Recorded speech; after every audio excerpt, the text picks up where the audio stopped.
Namaste. Welcome to the beginning of another live Sangha. I'm grateful to be here today. We are very close to Christmas. It's still the 23rd for me. We're on the eve of the eve. Eve squared. So, trust you are all feeling as well as you can be in this moment. I know that the holiday season can be stressful at times for some and isolating for others. But whatever you're going through, I hope that you feel some peace and relaxation here. I hope to be your humble host, and if I'm not humble, please hold me accountable to that. And it's my intention for us to come together as fellow students of life, to uplift each other, relate in one another's experiences, and share positive sentiments. Namaskar, dear Ragnhildur. Namaste, dear Sky Guardian. You throw a Pokeball. Are you trying to catch me in a Pokeball? Well, I'm afraid you'll need a Master Ball in order to catch me. Namaste, dear Anasek. And oh, thank you, dear Starlight, wow, for the beautiful flowers you sent. Blessing our Sangha, starting off with today.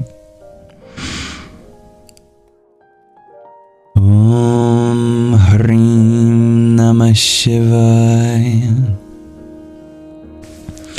And thank you, dear Anasek, for your heartmeet. Radhe Radhe. Remember to cultivate gratitude for the things we have. Breathe in peace. And if you have any joys that you want to share, I'm certainly open to hearing them and any reflections you're having. I'm so grateful for my family. I'm really grateful to live where I am in the world. I'm grateful for all of you. I'm grateful that there's food in my fridge, a roof over my head, and my body is functional. I laugh because you know how bodies are. Bodies don't feel good all the time, but that's okay. As long as I'm capable of seeing, or hearing, or feeling, I'm capable of moving around. I think that's all the privilege that I'm very blessed to have. Hello, dear Don Suela.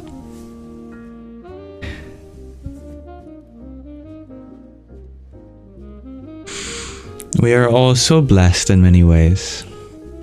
And all of that is something I'm so grateful for. Dear Starlight, wow, you share you're grateful for your children, your house, and your connection to the divine. I'm happy for you in those ways too. I love that.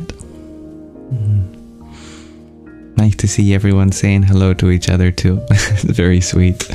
Always one of the most wholesome parts of this live stream is community interaction.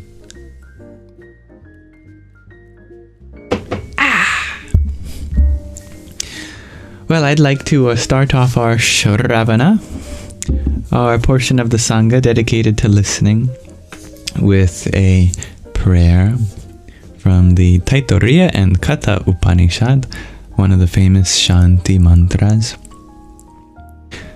Om Sahana Vavatu Sahanao Bhunaktu Sahaviryang Karva Vahai Tejasvina Vadhitamastu Ma Vidvisha Vahai.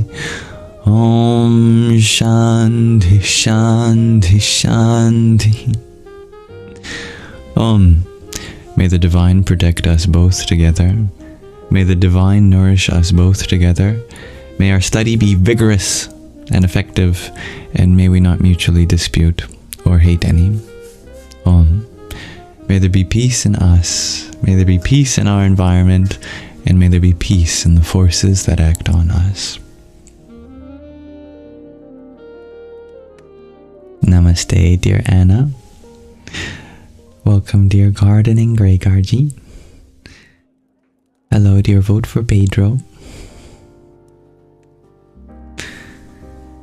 I would love to know how you are all feeling, if you want to share, of course.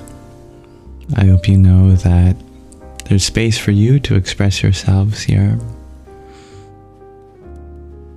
Thank you for liking the live, dear Vote for Pedro. Radhe, Radhe, dear Magdalene, Snuffleupagus Rangy. Thank you for your likes too.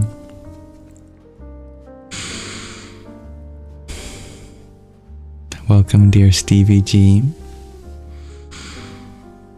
Welcome, dear Love Valerie.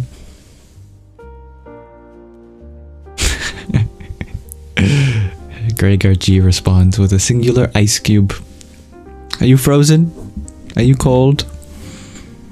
Or am I frozen?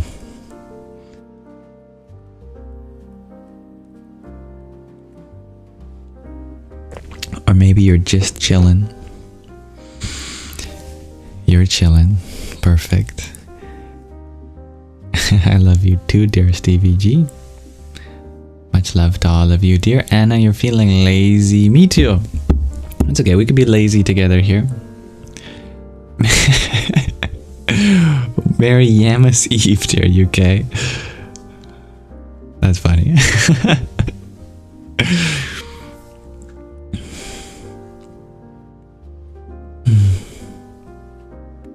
Normally I don't read conversations that happen between users, but I did see, Ragnhildur, that you shared that you've got some COVID.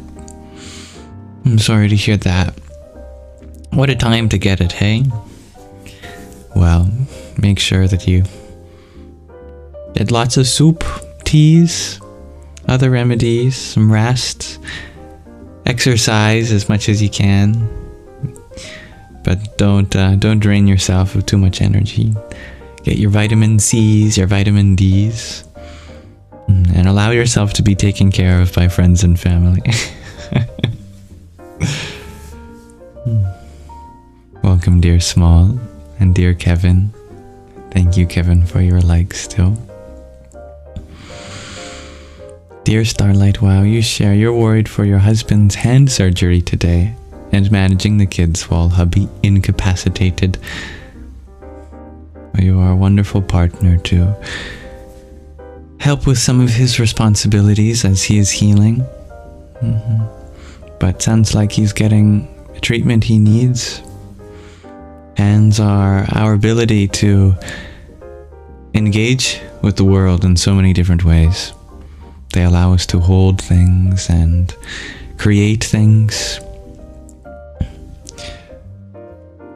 I certainly pray for his recovery, his healing, and the treatment to go well. And thank you, dear Kevin, for your heart. Me too. Om Dham Namaschandraya. I send healing wishes to all of you. Make sure you're all taking good care of your body, your mind, and know that there's strength in relying on each other. Love to see the support.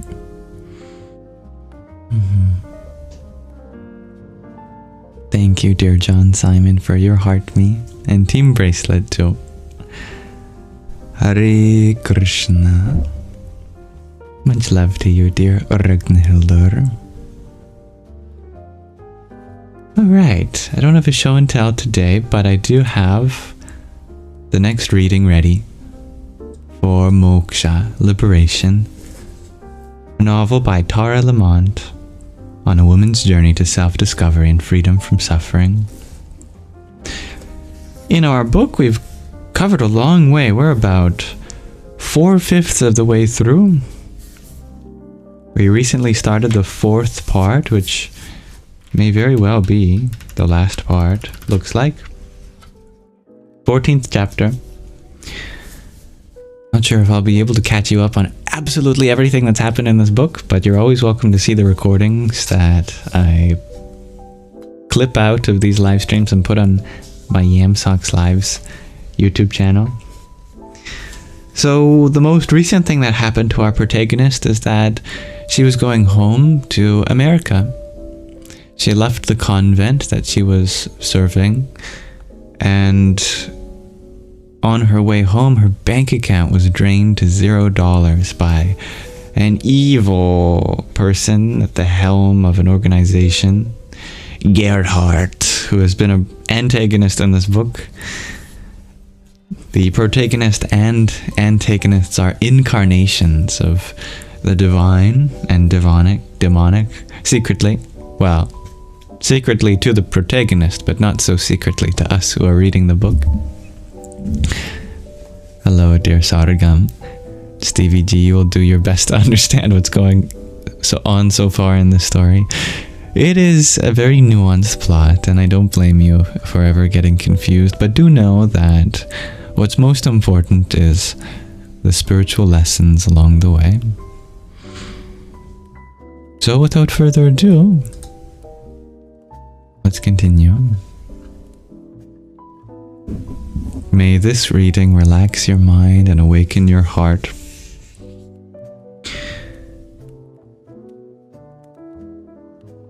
It was close to midnight when I reached the convent. A fine drizzle fell from an ominous grey sky. I paid off the taxi and dragged my suitcase to the front door. I knocked politely at first, then banged on the door. "Open the door, please," I cried. "I need to speak to Mother Gabriel, now." The porthole opened. Sister Mary's broad face peered out. "Please go away," she said, as if shooing off a beggar. "Mother Gabriel is not coming. You're dismissed. Mr. Gerhardt said—" The porthole slammed shut. There was a sudden flash of lightning, followed by rumbling thunder. Heavy rain came down in sheets. I turned around. The taxi had not moved. I waved frantically with both hands and ran toward it. The driver loaded my luggage back into the trunk, and I directed him to Home Depot. I love that. Home Depot. There was little visibility, but I found the shop as if by instinct alone. The lights were on. I asked the driver to wait. He agreed, but insisted on being paid. I threw some notes at him, got out, leaped over a drainage channel, and sprinted to the door. Before I could press the antiquated bell, the door sprang open, and there was Miss Nandi, my Sanskrit teacher. Get in, she shouted. "Look at you. You are completely drenched. How long?" "I have been waiting." "I'm on my way to a hotel," I said, trying hard to mask the sheer panic that was welling up. "I've got a taxi waiting. I wanted to check if you were all right. I'll see you tomorrow." "Nonsense," she said. "You stay here. Room is ready. Go. Get your things." "Oh, thank you," I said, and ran out to the road. No taxi. The man had driven away with my suitcase, my backpack, and my handbag that contained my wallet, my credit cards, and my passport. I took a step back and collapsed into the drainage channel of rushing muddy water brimming with sewage. I clawed out of the slush and squatted at the edge. I held my head in my hands as the rain beat down on me. "What are you doing? Get up at once," Miss Nandi stood over me with a huge open black umbrella. "Get up." "I can't," I said. "I give up. They've won. Let me be." She came around and strained to drag me up by clutching onto my arm. When we both began to slip headlong into the sewage-filled channel, I forced myself up and followed her meekly into the shop. "In the bathroom, boiling hot water is there," she said. "Scrub everywhere with this cloth and soap. Ditch full of bacteria. Clean clothes I have kept. Bedroom there." The quote-unquote bedroom to which I was directed was a clearer corner of the storeroom, a cubicle with a curtain drawn to one side. On the floor was a lumpy mattress, on which a pair of cotton pajamas and kurta that looked suspiciously like the ones at Maharaja's spa in the foothills lay folded. Dingy and used, but clean. A low metal stool and lamp with a bare bulb took up one side. In the bathroom was a bucket of steaming water. I washed and changed. I was fed rice gruel and mango pickle. I went to my cubicle and drew the curtain closed. My suitcase, backpack, and handbag did not surface. Miss Nandi made inquiries at the market and filed a report with the police. The convent where I could have accessed personal records was closed to me. Mother Gabriel would not risk jeopardizing Gerhardt's money by helping me. I thought to send letters, emails, missives to friends and colleagues. I needed their address, however. Miss Nandi did not have a computer or phone. Pen and paper and her memory was what she relied on, she said. And there was no public library. There were no services of any kind, and I had no money and no documents. I hesitated to ask Miss Nandi for a loan, and she did not offer. She was doing enough for me.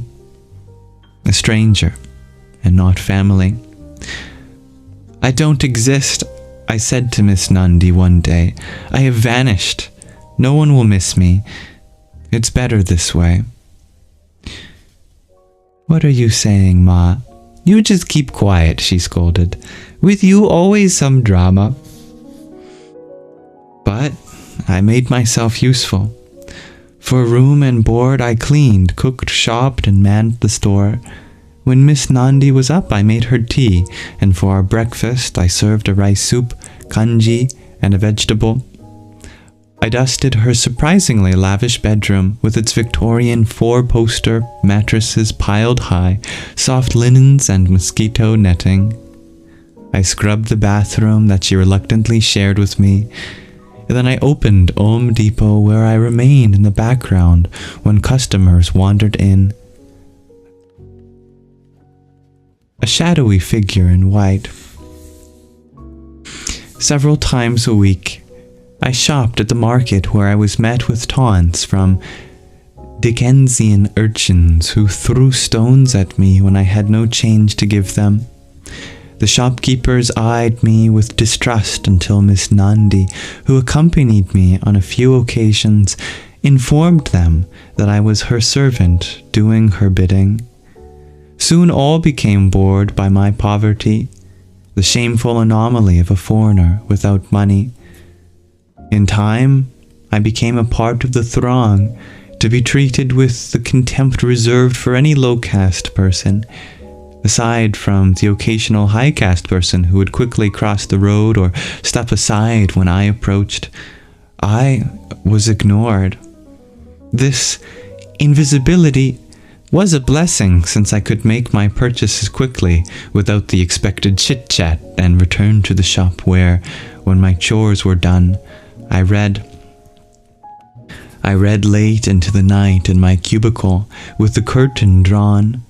I devoured novels, plays, poetry, the classics, pot boilers, from Shakespeare to Homer to George Eliot to Joyce Carol Oates to Daniel Steele.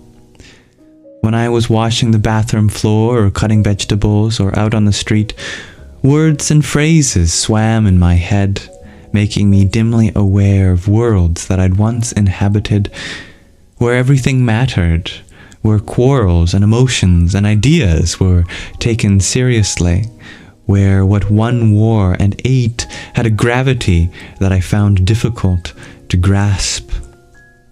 I did not meditate. I could not meditate. I had forgotten how to meditate. I saw no reason to meditate. Once, while we were having our morning chai, Miss Nandi reminisced on that far-off time when I would arrive so eagerly for my Sanskrit lesson. "You would come always 5 minutes early," she said. "So nicely dressed, so smart, so competitive, as if going for a big exam. How well you memorized. Now look at your state." She eyed me with the cruelty of an old woman. "Looks have gone, no family, no job, no husband, no children. You have become nothing but a hanger-on."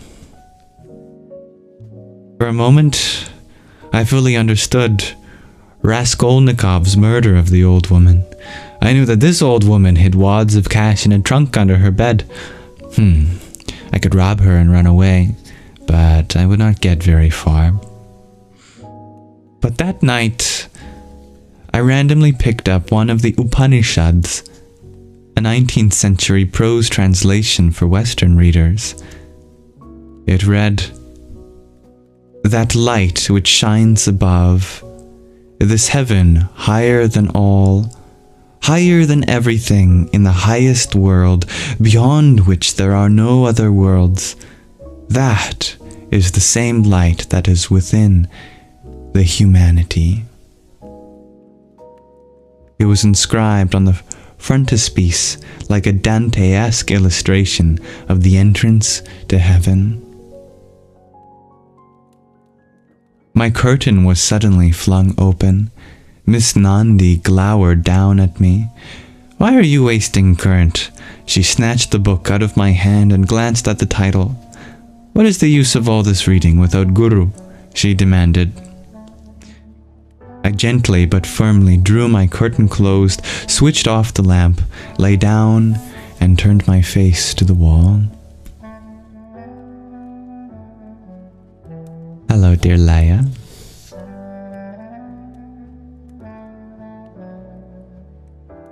"Let us read a text," she said a few days later. "This way we can pass the time." I made no objection. On what basis could I object anyway? I was at her mercy. She could at any time throw me out on the street. Where would I go? From the bookcase in her bedroom that contained her favorites, she brought forth a thin paperback.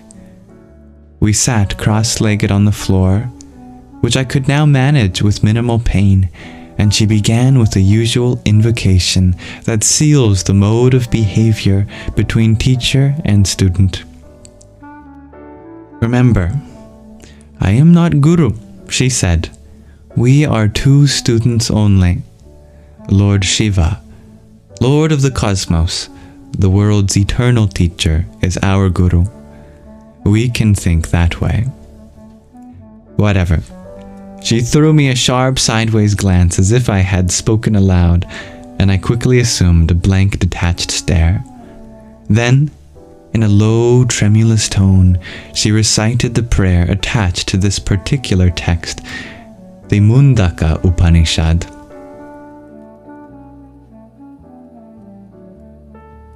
"May we hear what is auspicious, see what is holy. May we pray with steady limbs. May we enjoy a life that is beneficial to the gods. May the gods be beneficial to us. May the Guru of the gods ensure our welfare."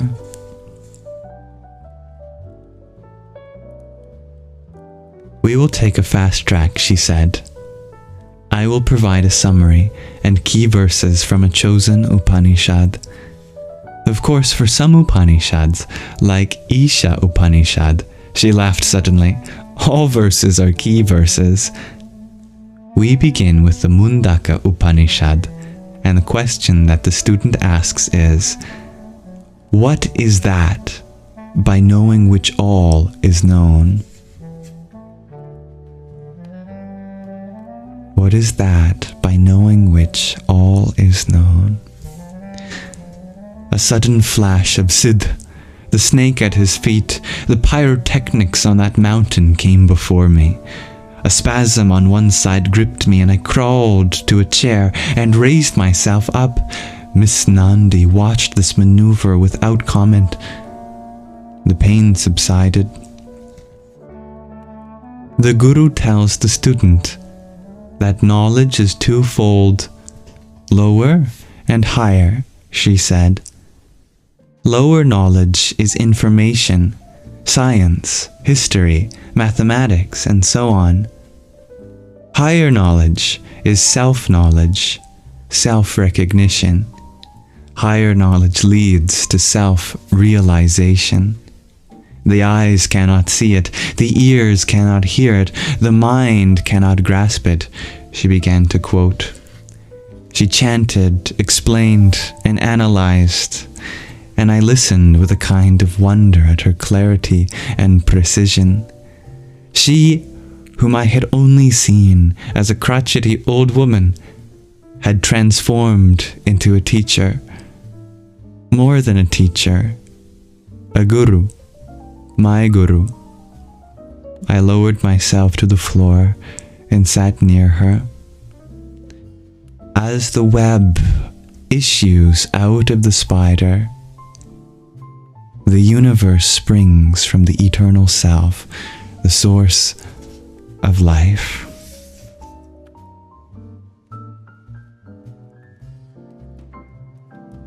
We could keep reading, but why don't we pause there for now?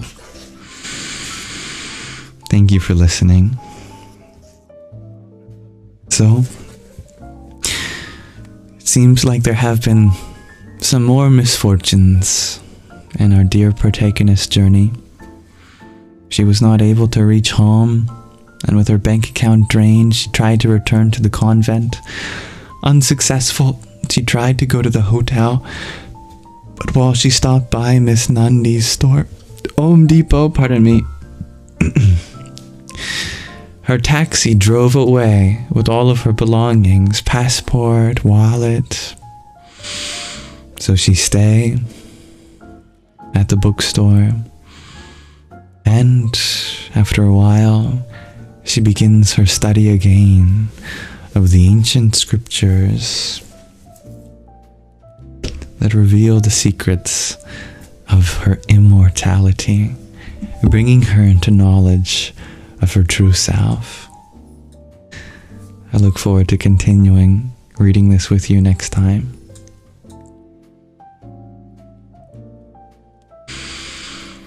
So if any of you have any compassionate thoughts about our reading thus far, I'd love to hear it.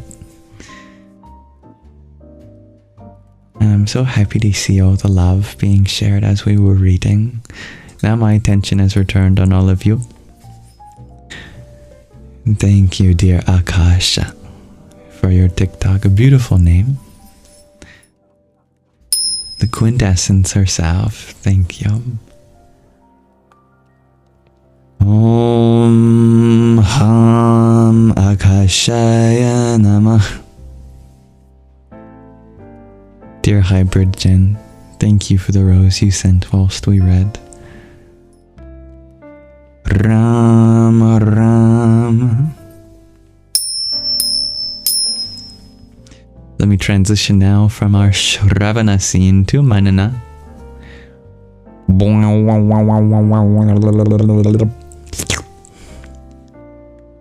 Sound effects included.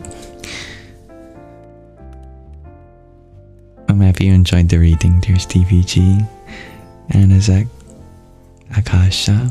Good night, dear Chloe. Welcome everyone who joined while we were reading too. I'm so grateful that you're all here. Not just in this space, but in this universe. You're something that certainly completes it. Welcome, dear Anna. Oh, you've already been here, but thank you for your GG. Om Ganganapataye Namaha.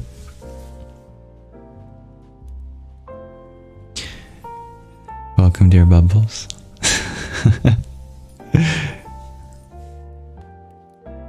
We can turn to whatever is in our hearts and minds. I am curious how you are all doing. Does anyone who are celebrating the festivities alone, I hope you find some solace here, for example. Do know that nobody is truly alone. DVG, wonder if I can see your question. Well, I see that comment, but let me scroll up to see if I can see another. How did she come across Miss Nandi? I see that question, yes. How did she come across Miss Nandi? It was quite earlier in the book. I can't remember exactly how she found Miss Nandi. Yeah. But Miss Nandi is, like many of the characters in the book, secretly divine incarnations who are there to help support the protagonist's awakening. Miss Nandi is, name implied, an incarnation of Nandi, the bull of Lord Shiva. If I'm not mistaken, what had happened was that our protagonist was receiving a text from Sid. It was an Upanishad, and she wanted to learn how to read the Sanskrit, both the script as well as what it meant. And so she went to that bookstore, Om Depot, and she had asked around to find any texts relevant on understanding Sanskrit. And she had already met Miss Nandi before, because she was buying novels in the past while staying there at the convent. But that was the point in which Miss Nandi turned into her Sanskrit teacher and said, "Oh dear, I can help you with that. I can teach you some Sanskrit."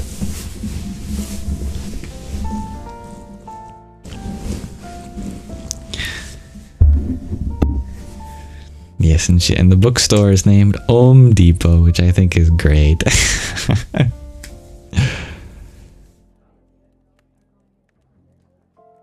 Dear Vikstaro, I am blessed to have you here again. You ask, why do I think this time of year is so difficult for so many? It's an important observation that I share with you. There are a lot of people struggling around this time of year.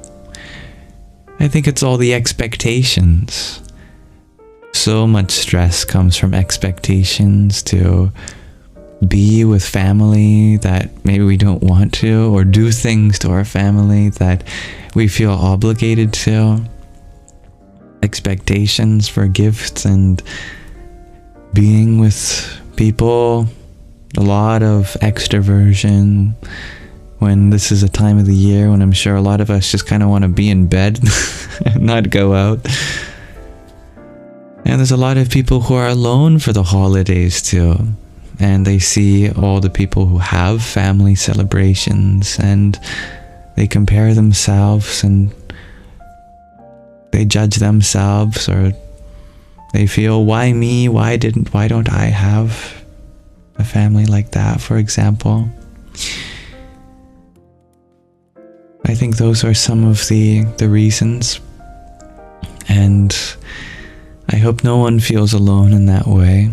It's totally normal to feel the whole gamut of feelings around the holidays. It's not just a time of intense positivity. It's a time for intense feelings in general. Everything is amplified. Our sadness, maybe our frustration, our worries too. A time of high energy.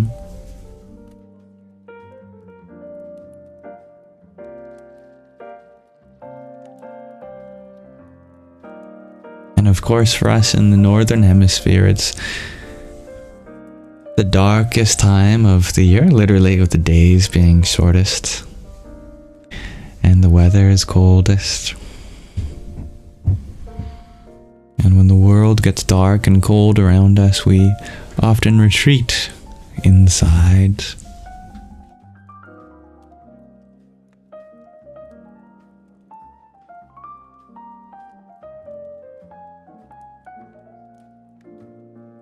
Oh dear Stevie G, you had another question for me. There's a more recent question. So what happened? That's the question. What happened with what, dear Stevie G?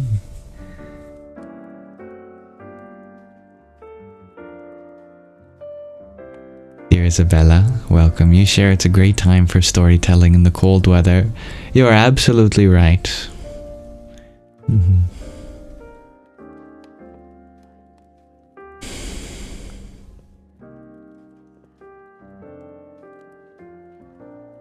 Bubbles, you add that holidays are family picture-esque, and if you've lost family, it's a reminder of that loss. That's very true as well. Welcome, dear Talon. You share that next month is going to be sad for you. Doesn't have to be. There are going to be a lot of sad times for everyone. And that's okay. We can hold space for that. But whatever happens in the world, remember, no matter the change around us, that doesn't imply that anything within us has to change in our ability to be kind, to discover the things that make us happy, to express our happiness, to serve others, and take care of our bodies and minds. That's always something that we are blessed with the opportunity to pursue.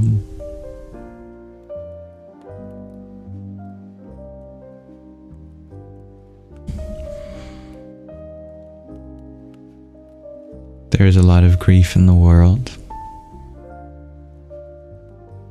But no matter what we grieve, as humanity, it's always our duty to foster kindness and find joy within. Now, will I do anything for y'all Americans that can't use TikTok anymore? Well, of course, I'll certainly explore some possibilities, like streaming from other platforms simultaneously. But remember that TikTok isn't the only place that our community can be found. I record all of these on my YouTube channel, Yamsox Lives, and there's also the Discord server community, which everyone can join.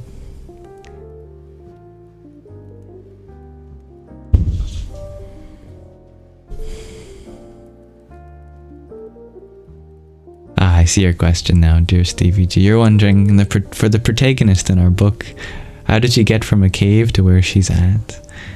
Yes, she trekked down the mountain. With Sid, she was feeling much better. And then she drove the rest of the way.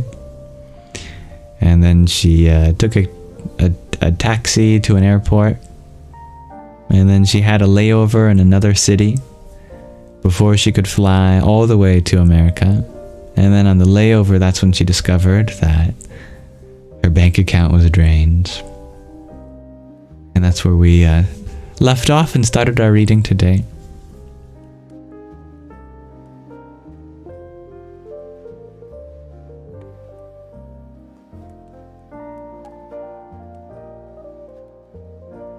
Dear Elaine, you share it's a sad month for you, as on the 9th of January, the anniversary of your husband's death.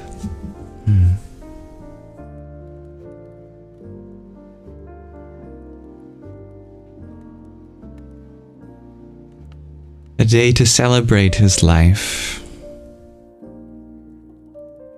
to cherish memories and connect, not at the level of body to body, but soul to soul.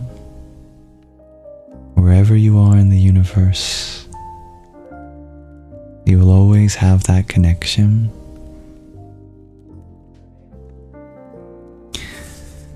CVGO asked, did Sid leave her?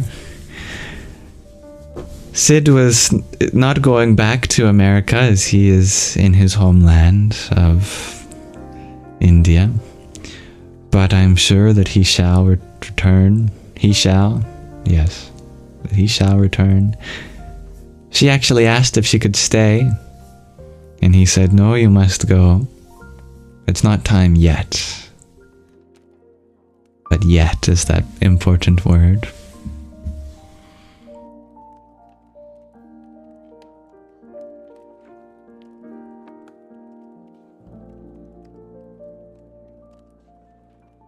Hello, dear Ella. Good morning. Just a dream.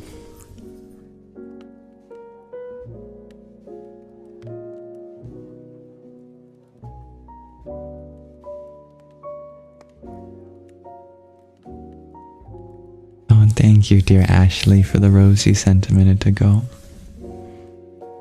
I'm so grateful for you.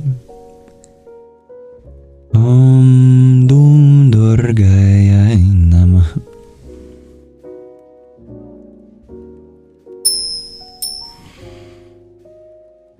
Always cherish memories.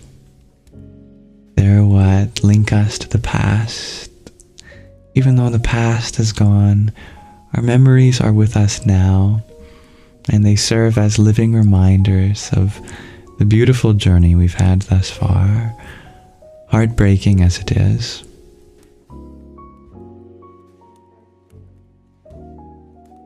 Even when the body departs and returns back to Mother Earth, the connection you have with the embodied soul is always constant.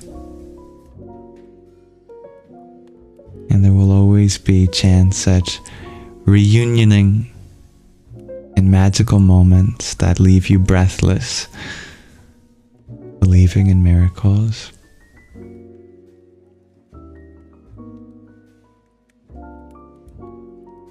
There is no time like the present. One of the most powerful spiritual practices in the universe is simply to find one thing in this moment that you're grateful for, even if it's small. I am grateful that my favorite color is in my field of view right now. I am grateful that the ground beneath my feet is not swallowing me whole, staying still. I am grateful that I've been gifted another day to make amends for things I've done and continue to give back to this world in little ways.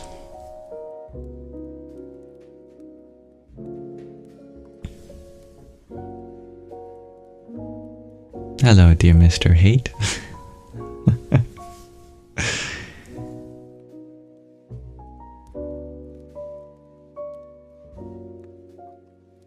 Hell yeah. Welcome, dear Kristen.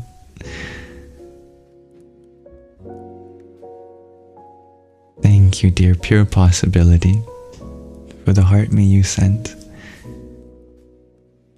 Om Brahm Bhairvaya Namo Namah. Alright, I won't be fooled by your name, Mr. Hate. Can I call you Mr. Love? As a nickname. Thank you, dear Babel Fishy, for your pair of tiny tinies. Yahoo! I hear them all say. No, don't. What about Mr. No Hate? That's your middle name. No.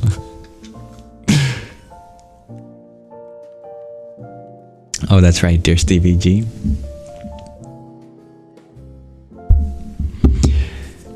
It's not hell, yeah, it's heaven, yeah. Heaven, yeah. Thank you, dear Hybrid Jen, for your rose and finger heart. Here's one for you. How are your children today? Om Kring Kali Kaye Namah. Thank you, dear Anasek, for your finger heart. Om Tham Namaschandraya.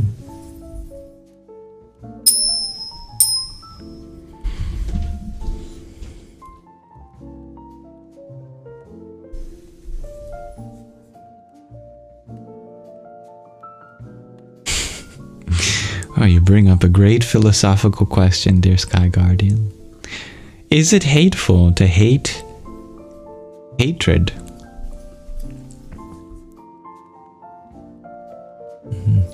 Your children are good, dear Jen. Sort of naughty. That's okay. I hope they are a little bit. Gotta have a little spice to life.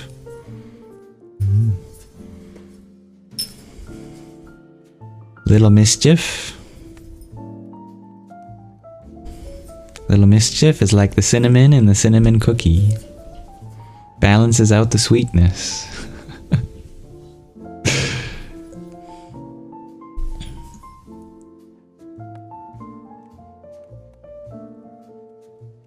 I love that, dear Bubbles. Do you feel it? How the universe embraces you right where you are.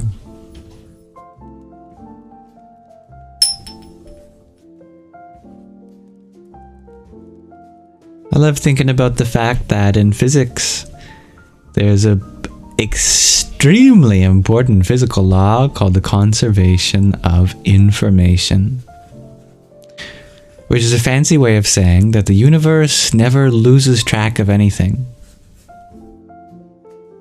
And there's all sorts of wonderful corollaries. Corollaries.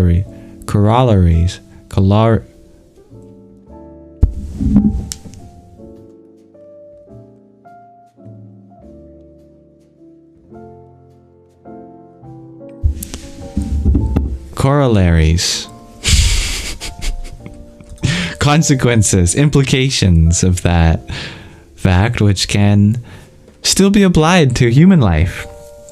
We tend to think of physical laws as, acting on tiny particles and massive planets and stars, but they also apply to human life too. There's no reason why the conservation of information shouldn't apply to our life too. And the implication that I want to point out in this context is that the universe knows exactly where you are. All of the data points, all of the knowledge of the universe has led to exactly this moment for you. There's no mistake there. Information is always delivered exactly at the right time to the right destination. Universe is the most efficient knowledge distribution mechanism ever. To be fair, it's also the only knowledge distribution mechanism ever. Unless you want to get into multiverses, but we're going beyond the point. It's not like the universe ever goes, hold on a second. Where did I misplace Anna? I'm missing that information. Was she supposed to experience this? Hold on, I'm forgetting something. Oh my goodness. Is she still supposed to be there?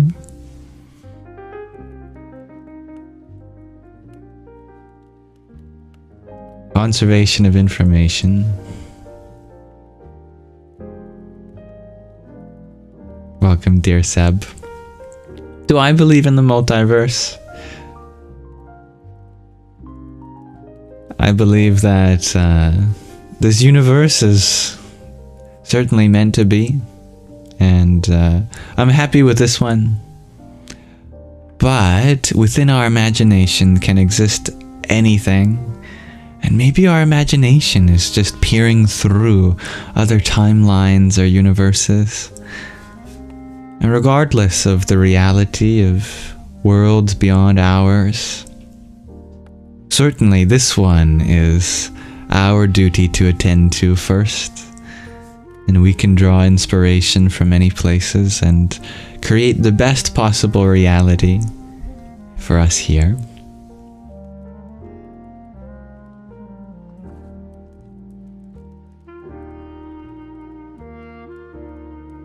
But remember, everyone, to trust divine timing.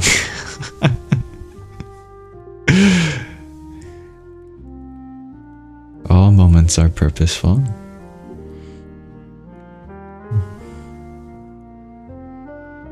Good night, dear Elaine. Sounds like I went backwards there for a second. I had to rewind.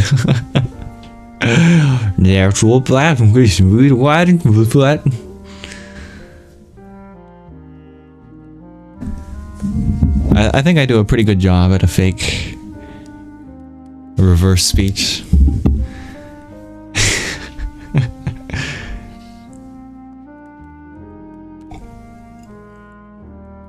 Thank you, dear Hybrid Gen, for your star.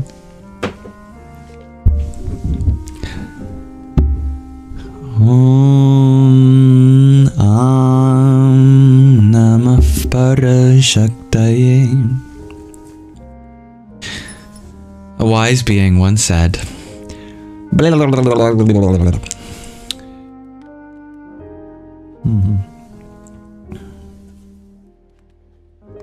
and the Buddha once said, I'm pretty sure I never said this.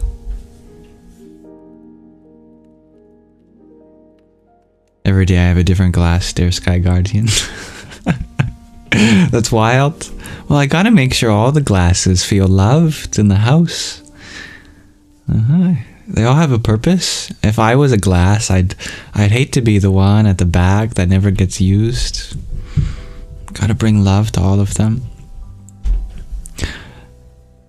Over the last few years, we've been using fancy plates for the cats because we never use our fancy plates with all the hand-painted designs and the gold inlays and whatnot.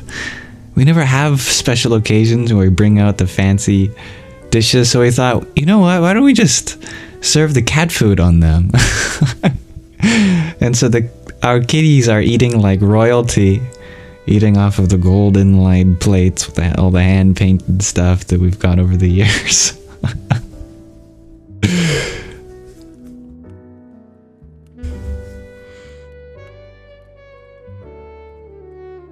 Better that they use it than no one use it.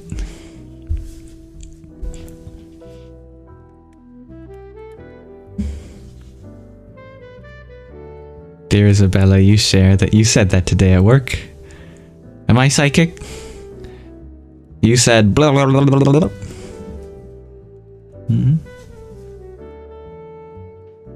Yeah, I'm psychic, but only in the language of baby talk.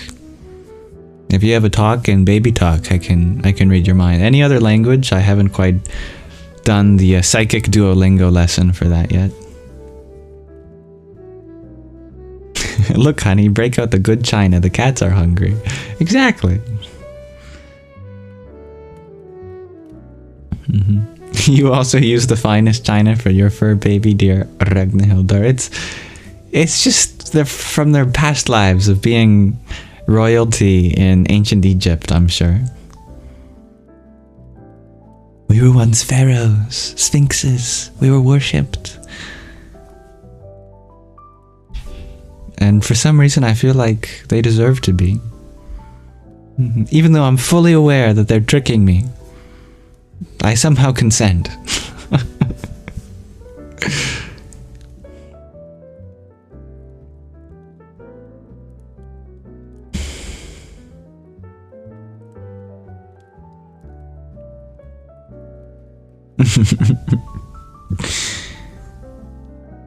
Dear Stevie G, you ask, what caused me to be interested in spirituality in this life? I don't think there's any event in particular that can explain all of it at once. But just like anything in life, it blossoms through many stages, and each stage smoothly transitions to the next. But I can tell you one of my earliest realizations was, I think I was about 3 years old.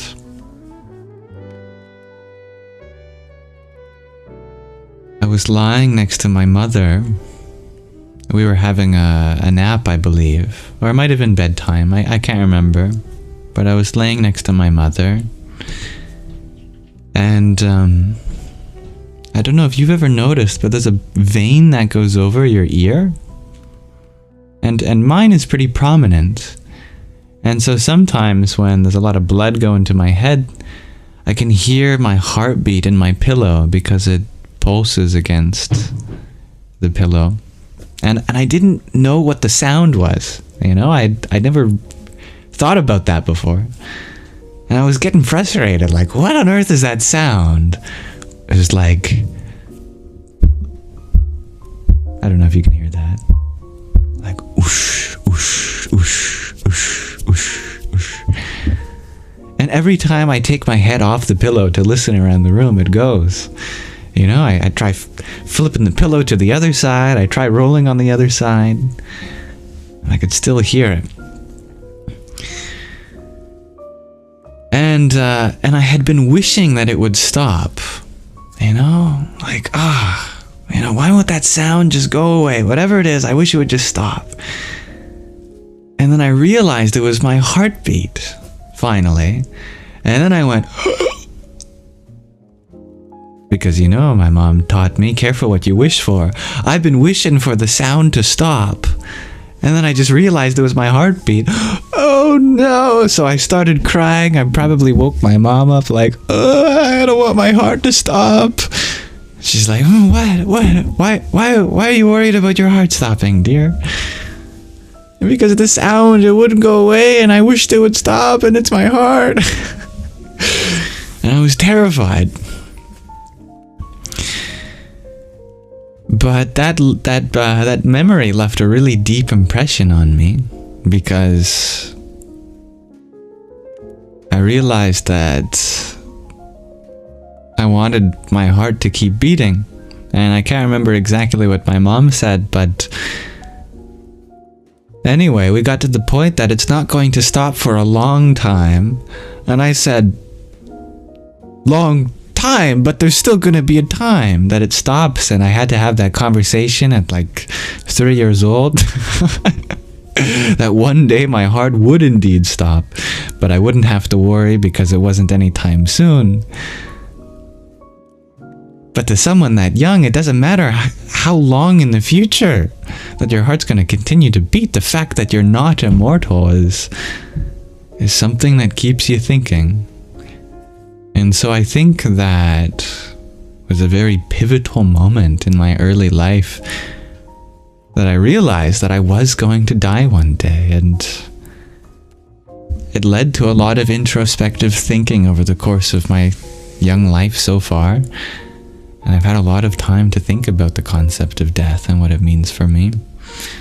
And naturally, spirituality is one method of exploring that concept before you have to.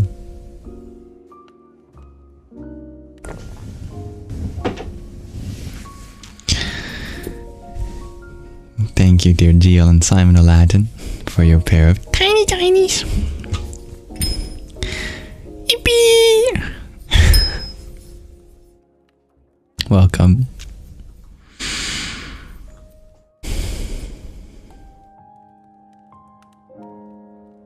Yampta.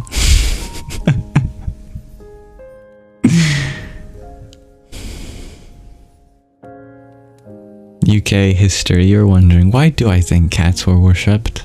Just look at them. Can you... Oh, let me just bring up a photograph.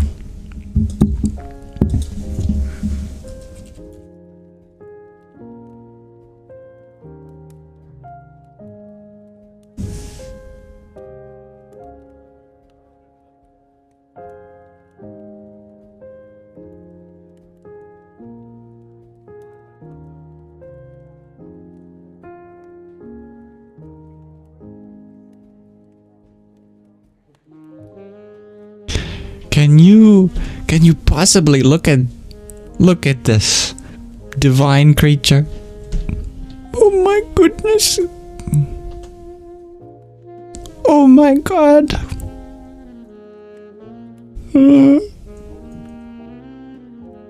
So beautiful.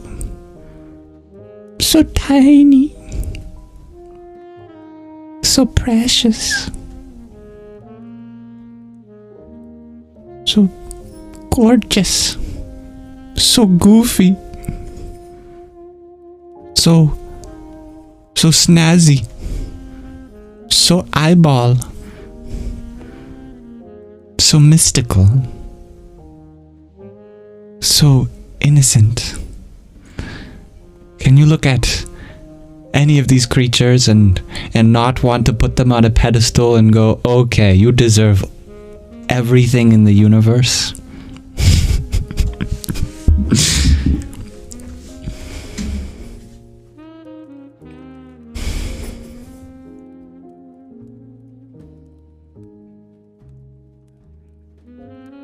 I rest my case, Your Honor.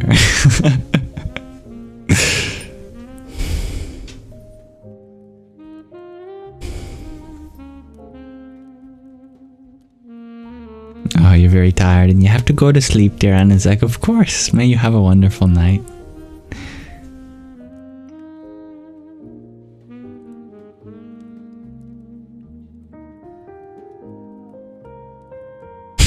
My goodness, Isabella. What a quote. I'm a meat bucket floating through the space cosmos. In fact, that's exactly what I said to wake my mom up.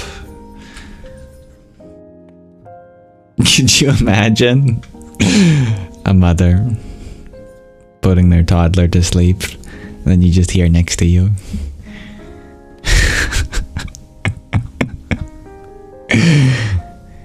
I'm a meat bucket floating through the space cosmos.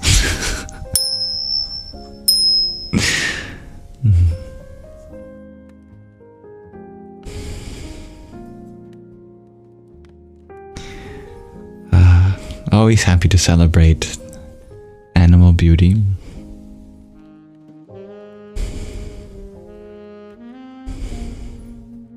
Thank you, dear Anazek, for your friendship necklace.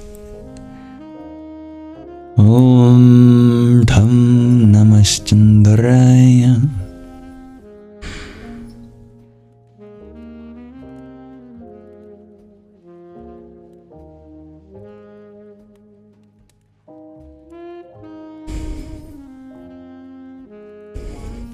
Dear Jill and Simon Aladdin, you share you are dog people.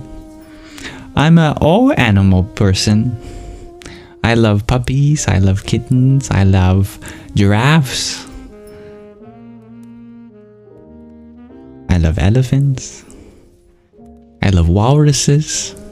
I love tardigrades. We all have a duty to all animals, including fellow humans.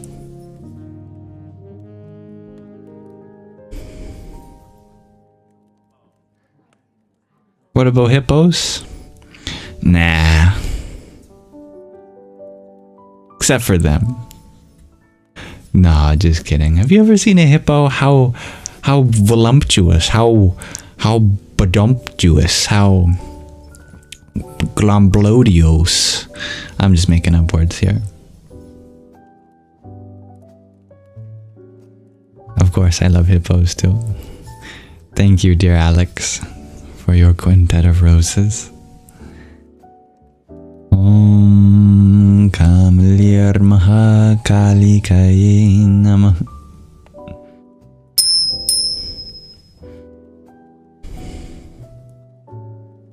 And it's the best thing to ask for Christmas, right? Except for your 2 front teeth.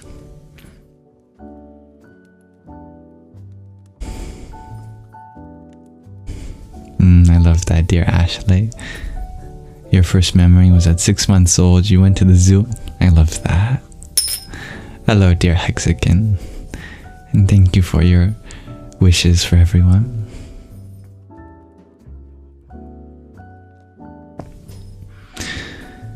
What makes humans unique amongst all animals is that we have a duty to all animals. We are caretakers of the planet, and we're not doing a very good job of that, unfortunately, but we have the ability to do a much better job.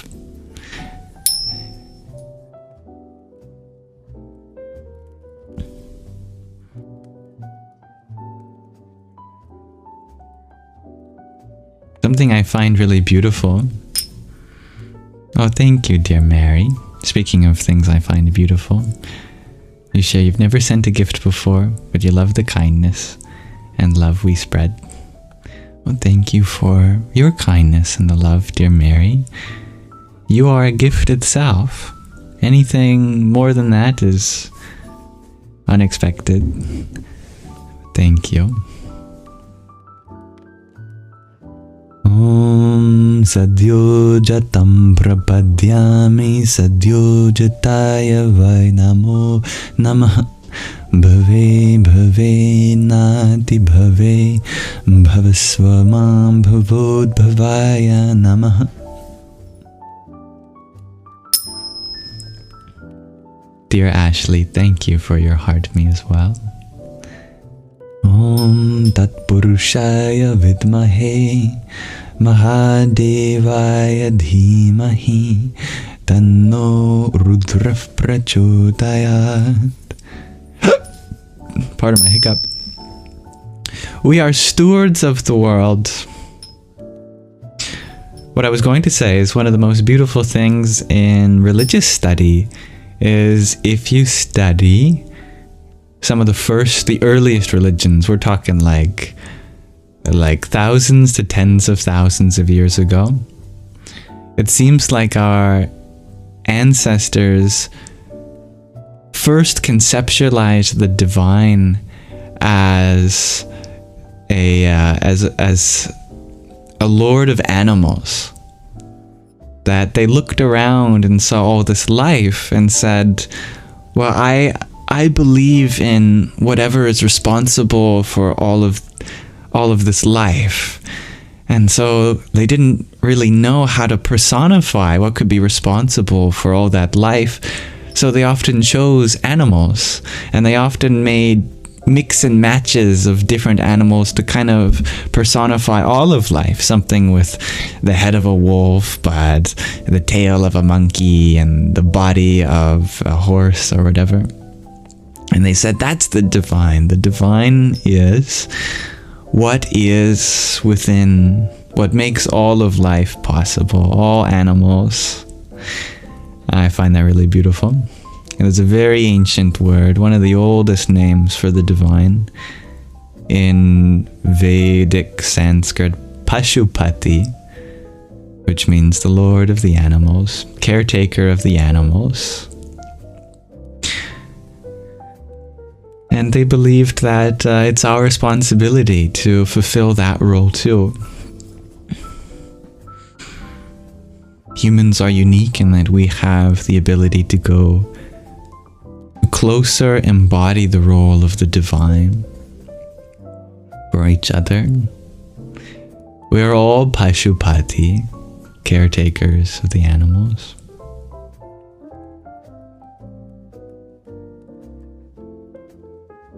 Dear Stevie G, you shared that you saw the animals as divine even as a kid.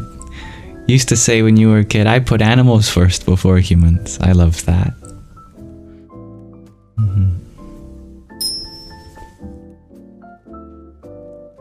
Thank you, dear Isabella, for your finger heart.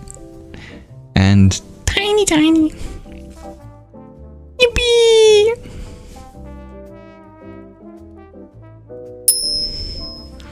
Dear Fiddleleaf, you share in Hawaiian. The name for a caretaker of an animal is Kahu. Oh, that's beautiful. Kahu. My middle name comes from Hawaiian, I believe. Kai. K-A-I, meaning ocean warrior, if I'm not mistaken. Dear Ashley, you share your poor mother. You were always bringing home little friends. I loved that. Sounds like she raised you right.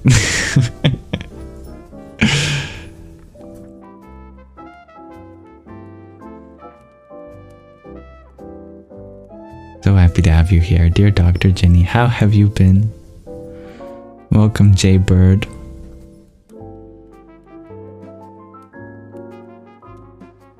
Thank you, Fiddle Leaf Fig, for your finger heart. Here's one for you too. Radhe, oh Radhe. Dear Mary, thank you for your rose. Om Aghorebhyo Tan Ghorebhyo Aghora Ghore Dharebhya Sarvatha Sarva Sarvebhyo Namaste Rudra Rubebhya. Dear Stevie G, you wonder what's my last name? Well, when I was born, I took my mother's maiden name because I was so lucky that I was even able to be at my own parents' wedding. I was the best man to my parents' wedding. I love that. I love how my dad's best man was me. I was also the ring bearer. So, at one point, my last name was my mother's, which was Zacharias, coming from the Bible, from a Mennonite family. And then it got changed to Boylan, from an Irish heritage. So I went from being at the end of so many alphabetical lists in school, with a last name that starts with Z or Z, to almost right at the beginning with B.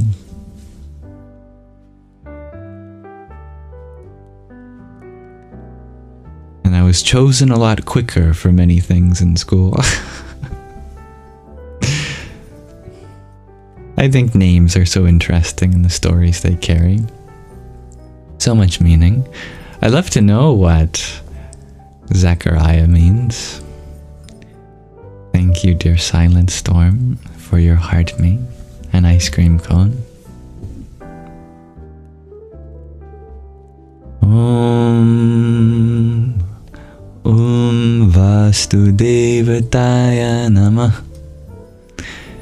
Dear Fiddle Leaf, you share that your mom has been a Mennonite, or came from a Mennonite family. You live in Lancaster, Pa. You'll have to remind me which state is Pa. Massachusetts. Pennsylvania. Is Pennsylvania? Oh. Cool. Well, you might be familiar with the Mennonite tradition of tracing our ancestors. A lot of Mennonites are related to each other. We might be related.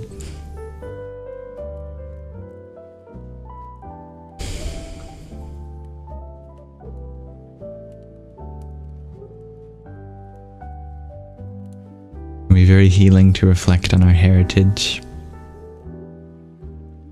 We all have such a personal journey, connecting the modern age back to our ancestors.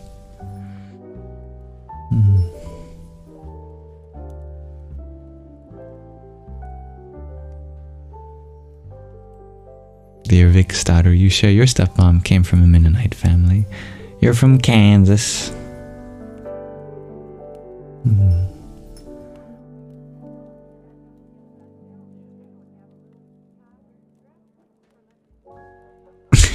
Dear Hybrid Jen, you share your cave woman versus technology.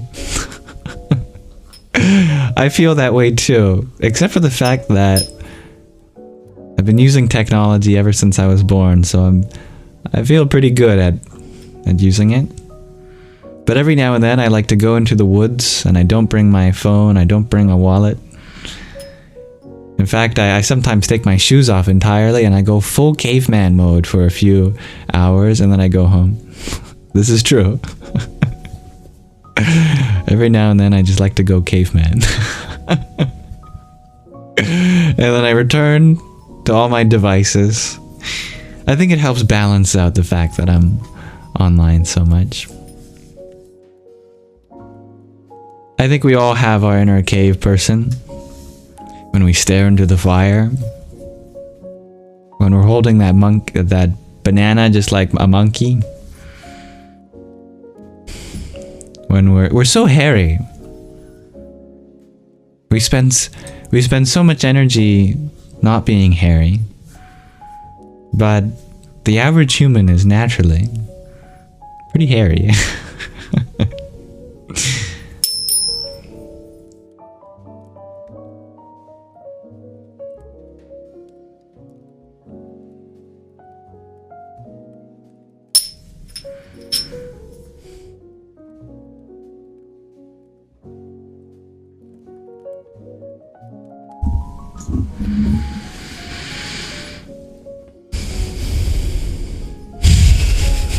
You're doing great, dear Jen. Stevie, you say, if it wasn't so cold, you'd go mega caveman. I love that. Yeah. I think we all can have a grand old time just banging some sticks and rocks together. There's so much to do in nature. And so much not to do, which is so nice too. Isn't it nice to just sit on a log or just lay in a mossy patch or climb a tree or wade through a stream?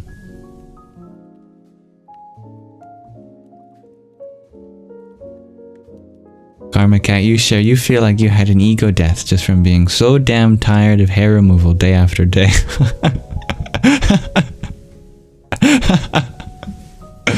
Right? And my mother's gonna kill me for saying this, but I know she shaves her mustache. I think don't let the ladies fool you. They're capable of growing facial hair sometimes. And I don't know why they hide it. I don't mind. We're all cave people. Ooh. I'm wrong for that one, dear Isabella. I think we're wrong for hiding the fact that women are naturally hairy too. We should embrace the fact that it's part of female bodies as well. What's inherently feminine about not having hair? Where does that even come from? I don't get it.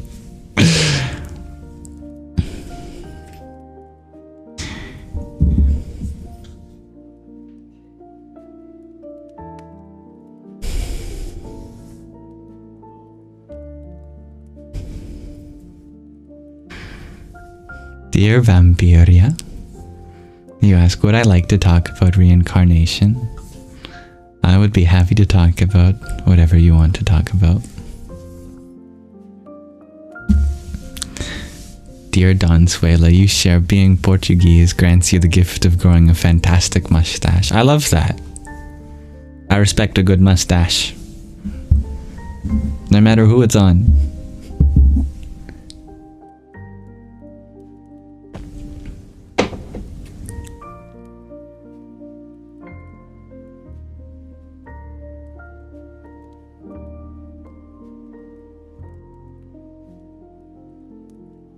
Of course, dear Astro. Day 1 of becoming a wolf. Your new TikTok day. 2 of being a wolf, dear Isabella. I like that. Did you know that that before we had the names man and woman, we had the names were-man and woman? And werewolf is actually the only part of English that carries that prefix that used to be in front of man.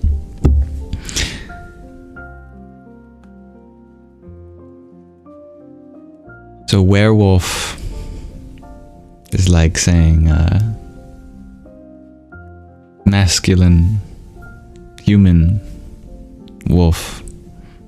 It's like a portmanteau of wereman, which used to be the full version for the male human. But for some reason we shortened wereman to just man eventually. And then women was wifman, if I'm not mistaken. Wereman and wifman.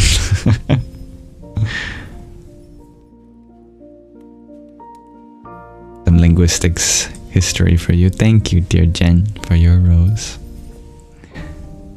Om Aim Saraswatyai Namah.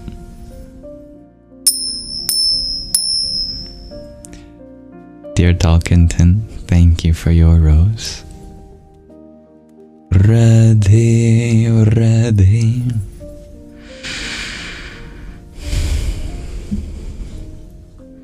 Thank you for your heart mean addition.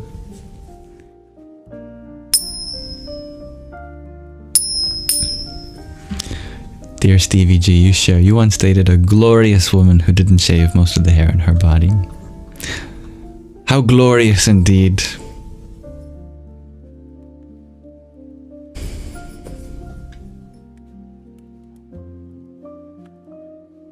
Of course, you're welcome to ask questions, dear Jacob.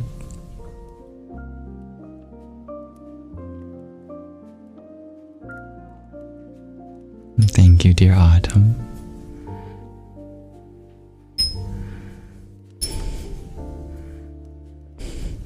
Dear Stevie G, you notice that I twist my mustache sometimes, yeah. I can have him down like that, like a little bit of a handlebar, or it can be like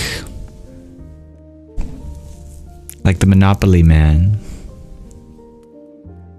or the Pringles mascot, when they like to behave well, but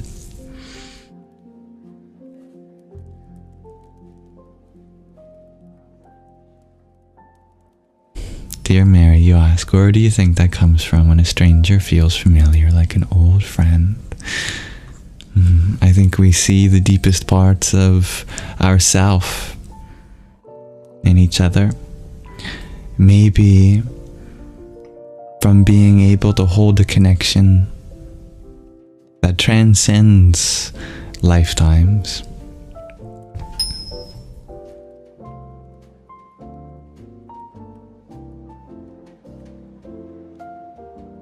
Dear Jacob, you asked, if you asked me to invest in my future self, would I? What if you asked me to buy $1 of a certain alternative currency digitally for my future self? Do I love my future self? My future self don't exist, just my present self in this moment, partner. I invest in my present self through self-love, self-care. Ain't no money in the world can buy happiness, but in this moment, happiness is available through being able to be authentic, to express ourselves openly, and not give a damn in the world about missing out on any opportunity, because the greatest opportunity is to live now, in this moment, and you're doing that just fine. We're already rich in presence of this moment. Thank you, dear Water Wind, for your subscription. Never expected, but I'm grateful for all the ways in which we can learn from each other. Om Som Somai Namah.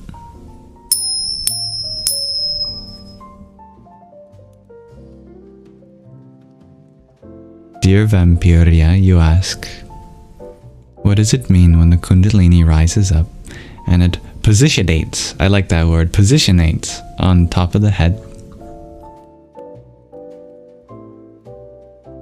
Well, if we consult the hidden power in humans about chakras and Kundalini, we read that Kundalini comes from the word kunda, meaning pot in Sanskrit, and ini, meaning feminine energy. So it's the feminine energy in the pot. And what's the pot?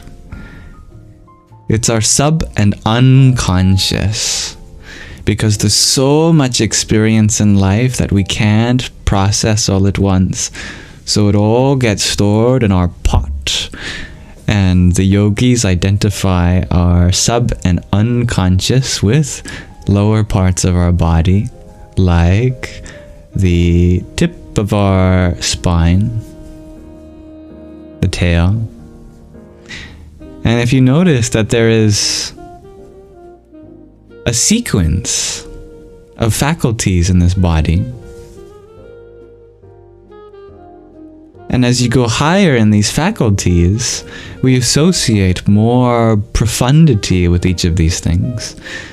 Conversely, when you go lower, you associate only with certain negative qualities, or at least very taboo qualities. That there's not many good things to say about your anus. In fact, the fact that I even said that word probably made some of you laugh. And I'm one of them. But there's the proof, right? Is that there's so much taboo with our lower faculties. If you go even lower than that with your feet, oh, I'm sure we could have a hoot talking about all of the associations with feet. But anyway, higher than that, you know, we have our organs of reproduction, which have all sorts of taboos, but we also consider it a very blissful experience to be able to participate in the functioning of those faculties.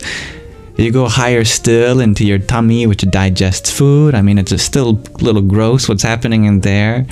Higher than that, once we get to the heart and our lungs, well, our breath and our love is associated there.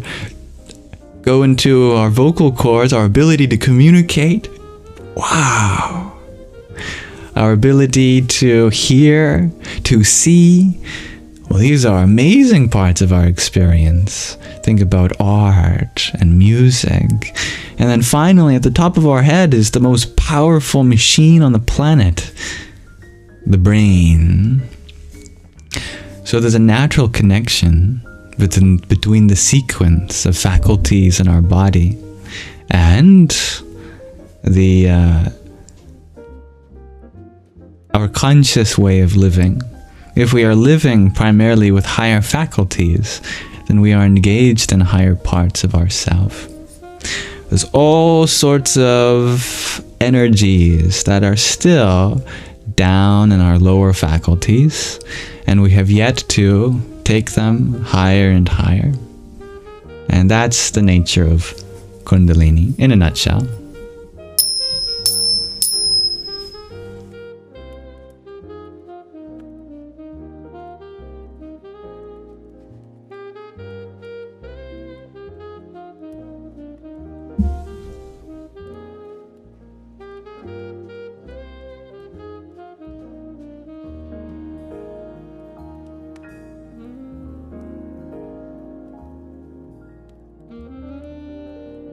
Dear Jacob, you have a simpler question.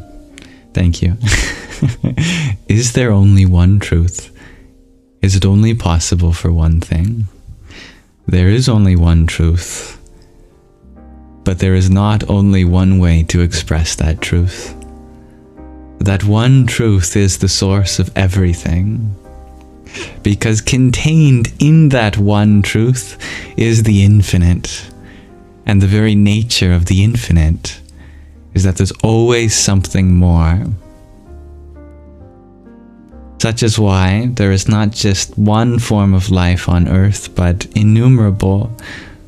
Not just one religion, but innumerable. Not just one planet or sun or galaxy, but innumerable. Not just one way to write a book or sing a song or dance a dance or paint a painting, but innumerable. That is the nature of the infinite. To beget eternal expression. That which cannot be said in any one way in particular.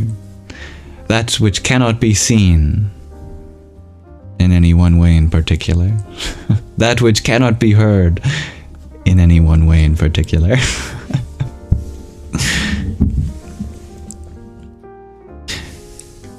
Hello, dear crossfires. Truth is in unity, and in unity we find diversity. Our diversity is an expression of our shared unified source. Hello, dear Mirna. Welcome. How are you? How are the younglings? Are they on the naughty list this year? Thank you, dear son, for your heart me. Hare Krishna.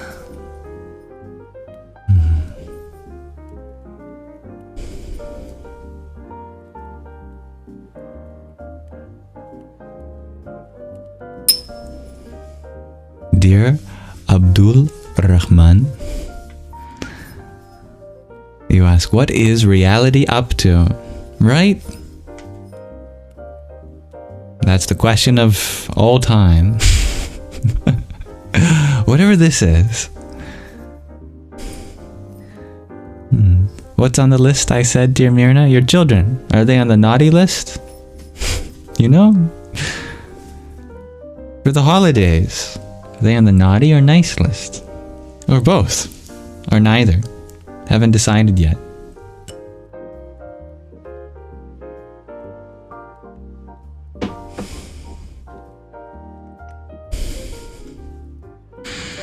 So, do you manifest your own reality? Asks Jacob.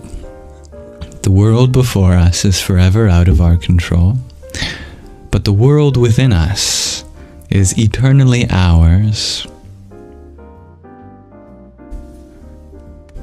Consider the world to be like a canvas, and the world within you to be your paintbrush. You don't get to choose the canvas, but you get to choose what to do with your paintbrush.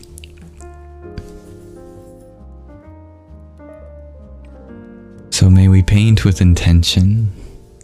See before ourselves a world which is full of possibilities.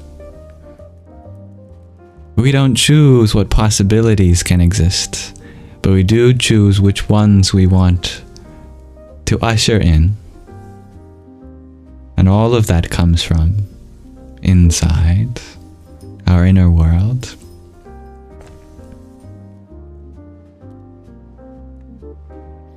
Just as Jesus said, the kingdom of heaven is within you. You pair that with the Lord's Prayer, Our Father who art in heaven, hallowed be thy name. Thy kingdom come, thy will be done, on earth as it is in heaven. What is the natural conclusion if you bring these 2 points together? If the kingdom of heaven is within us, and that we pray for the kingdom to come, and the will to be done, on earth as it is in heaven, the secret formula of being able to take the divinity within you and usher it forth in the world.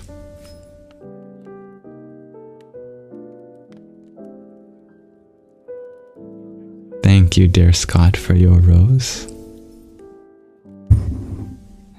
Om Hrim Namah Shivaya.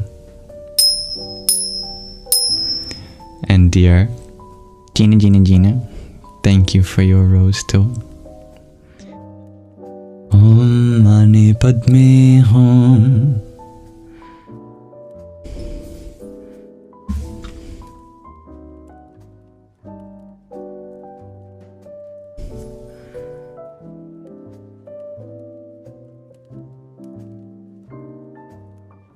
Dear Sky Guardian G, you're wondering what am I drinking? I'm drinking limeade.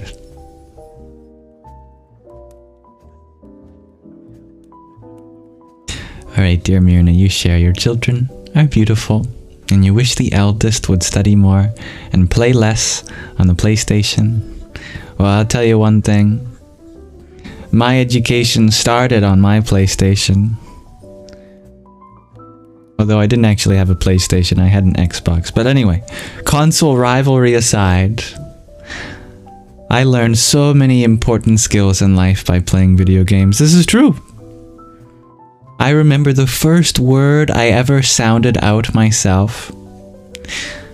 I started playing video games before I could read English, and I was always asking my parents to help me read. Sometimes I wanted to play and they wouldn't be around for me to ask them questions. So one day I decided, in order to be the best video game player, I have to learn English. And so I tried really hard and I sounded out one of the words in the menu. And the word was mother. And I thought, I know what that one is. That's the option that says return to mothership. Because I was playing a video game called Destroy All Humans, which is rated something that a child of my age should definitely not have been playing. And so I knew that that button would return me to the mothership. I was playing as an alien.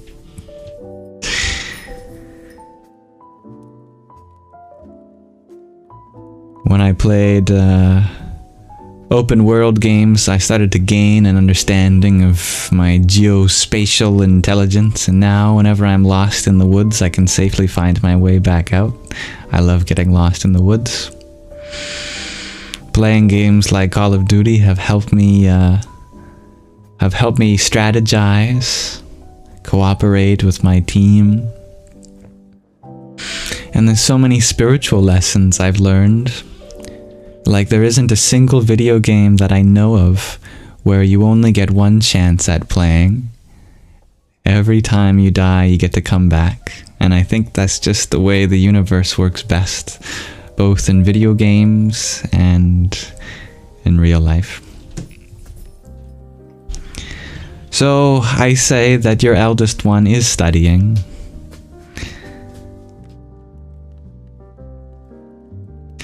And the best part is they're studying in a way that is fun.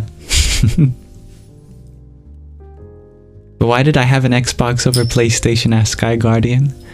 Because of my grandfather. He was a big Xbox player. He was playing Xbox long before I ever played video games.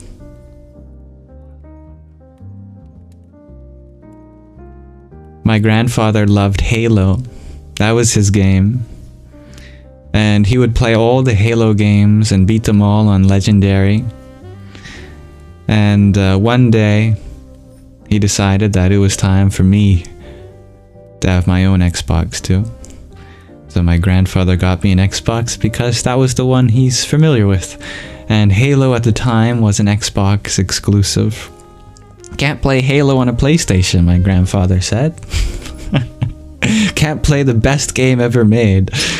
So funny. My grandfather's a woodworker, a fisherman, and perhaps the most Christian man you'll ever meet.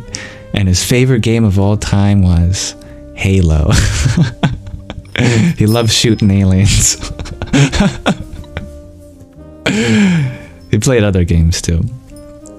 Like when he passed away and I inherited his gaming computer, I saw that one of the games installed was Sid Meier's Rainbow Six Siege. I thought that was pretty cool. You'd never expect it from a guy so religious. And he really was religious. When he passed away, he was so ready. He was so at peace. He had so much faith in the Bible that he passed away without any fight. He was ready. He was happy. Beautiful man. Thank you, dear Isabella, for your trio of roses. Hare Krishna. Dear Fiddleleaf, you share you had an Atari. That's how old you are. A little older than me. That's for sure.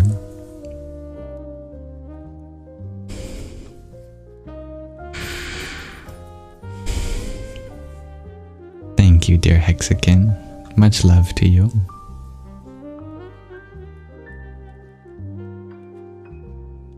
The science of the first person, dear Karma Cat. The headless way. Reminds me of a story.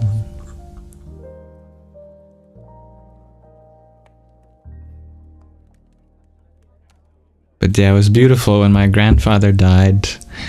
Him and my cousins that all grew up playing Halo with him, we all went out to this barcade. If you don't know what a barcade is, it's a portmanteau of a bar and an arcade. They had got me in. I was definitely underage. I was not quite drinking age yet, but my older cousins, they snuck me in, and we got destroyed, and we played the Halo arcade until we beat the last level in honor of the grandfather that we shared. And that was a beautiful, beautiful time.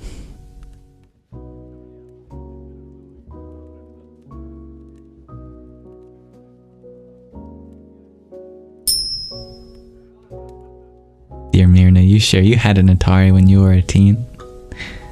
Crossfires, you share your older brother had an Atari, the Nintendo. What are the classic Atari games? I don't even know. Not much you could play on them. You could play Pong. You could play Pac-Man. You could play Galactica. A game called Journey Escape. Shares Fiddleleaf. Is that what your favorite? Pitfall. Oh, I think I have heard of Pitfall. Is that the one where you're swinging on ropes like Tarzan? Galaga is the name, dear Astro. Name checks out. Merry Christmas Eve, dear Shelly Belly. I concur, dear Vikstaru. It's so nice to have stories to remember of our loved ones. I agree. Nostalgia is a beautiful thing. Motocross on the Atari. Shares Astro. I'm very thankful, grateful to have such a cool Gramps, dear Karma Cat. He was really good at chess too. I never beat him. You could play Frogger, dear Don Suela. Oh yes. Yeah. That's the predecessor of Crossy Road. Where you have to cross the road. Have I played Zelda? Yes, Zelda was one of the first video games I played. Wind Waker on the GameCube. One of my favorite games of all time, and I played Twilight Princess too. But Twilight Princess was so difficult, I don't think I ever even finished it. I'll have to finish it one day. I have played Mario Kart, but actually I never had Mario Kart myself, but my friends did. I played a lot of it in college. In my dorm, someone had brought a Wii with Mario Kart, and we'd always play that. In fact, my dorm got so hooked on playing video games together that that we hardly ever showed up to class. We always just played video games and partied. But it was a perfect college experience, and I'm grateful for that too. Prince of Persia. I did play that. Dear Smells Like Sarah Spirit. That was my mom's favorite game on the GameCube. She liked Prince of Persia. You can relate with that college experience, Crossfires, except you played Guitar Hero. That's a good one too.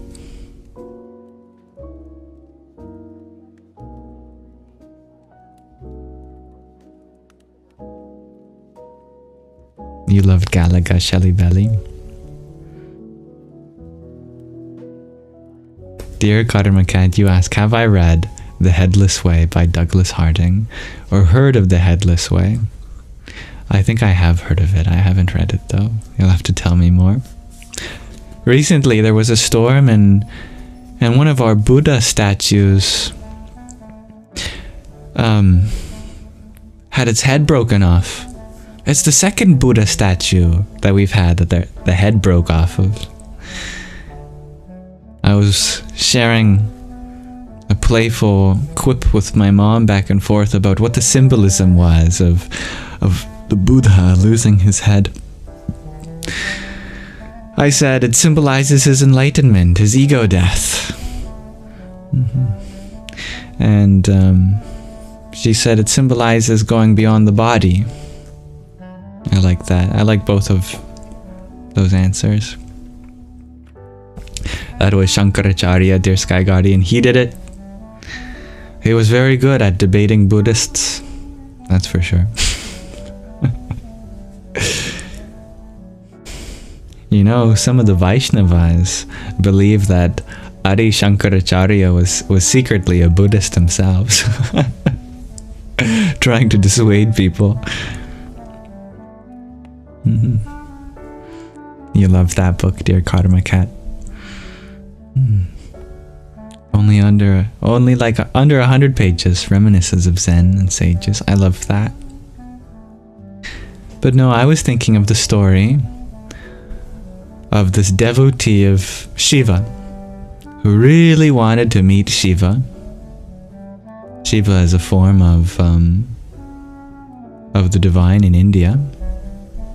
Represents finality, dissolution, completion. India is unique in that their religions often teach you how to contact the divine and in very direct ways too. So the devotee of Shiva was begging, "Oh Guruji, can you teach me how I can meet Shiva?" Guruji said, "No problem. See that cliff? Just jump off the cliff." The student said, "No, Guruji, I meant in this lifetime." Guruji said, "I know, I'm just kidding. You want to meet Shiva? Look for the headless one." "The headless one? That's right. You mean someone without a head?" "Yes." "So will the headless man lead me to Shiva?" "No, the headless man is Shiva," the guru said. "Oh. Okay. Thank you, Guruji," and the devotee left. That week, the devotee went all around town looking for someone without a head. But every single person they saw, unfortunately, also had a head. Very disappointing. "Ah, you have a head, you have a head, you all have heads. Why can't I find someone with a head, without a head?" The devotee searched like this for a long time. It took a while before the student realized. One day, He had almost given up searching for the headless man, and he hung his head down, and he noticed something. When he looked down, he can see his feet. He can see his legs. He can see his torso. He can see his arms. He can see his hands. But no matter how hard you look, you can't see your own head. Not in full, anyway. That's when the student realized he was the headless man, and the Guru was teaching him a very difficult lesson, that we spend so much time looking for the divine, only to realize that we are trying to find the one that's looking. The seeker is the sought. Hello, dear Iris Apparel. Welcome back. I see you've gone through a bit of a marketing change.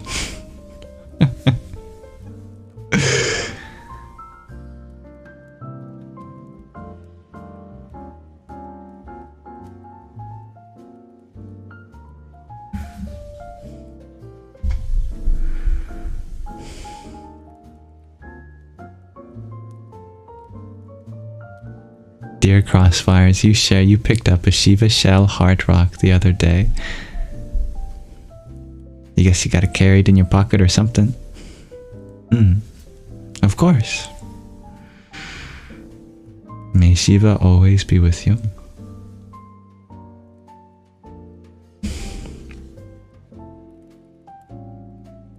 Heads are so disappointing, honestly, dear Becca. I agree. Oh, dear Iris Apparel, thank you. I don't know how many roses you've sent because the number keeps going up, but it's already reached triple the number of people here. We can all go home feeling like we have 3 roses each. Oh, I think we're nearing on the ability to go home with 4 roses each, everyone. Thank you. That's very kind of you. Om Bhairava Rudraya Maharudraya Kala Rudraya Kalpanta Rudraya Veera Rudraya Rudraya Ghora Rudraya Aghora Rudraya Martanda Rudraya Anda Rudraya Brahmanda Rudraya Chanda Rudraya Prachanda Rudraya Tanda Rudraya Shura Rudraya Veera Rudraya Bhava Rudraya Bhima Rudraya Atala Rudraya Vitala Rudraya Sutala Rudraya Mahatala Rudraya Rasatala Rudraya Talatala Rudraya Patala Rudraya Namo Namah. Big gift must come with a big mantra.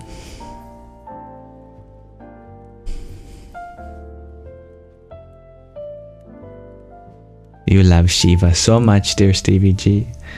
Me too.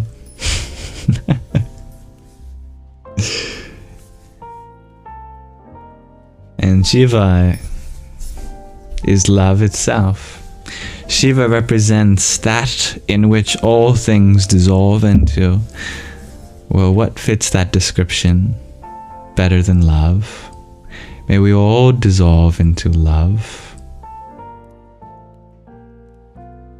That's right, Sky Guardian.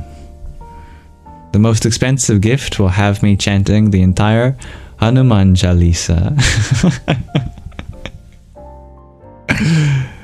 No, probably not.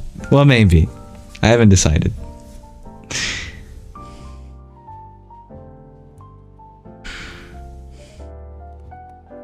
Thank you, dear Iris Apparel.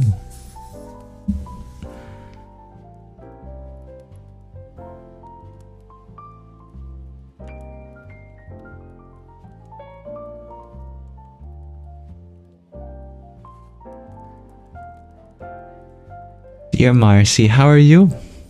How are you feeling at this moment? And while you think of that,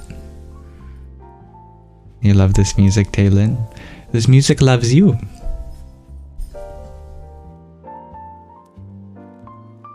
I have a question of the day for us all. Today I have a question, which is, what is worth more than money? Simple question. No wrong answer.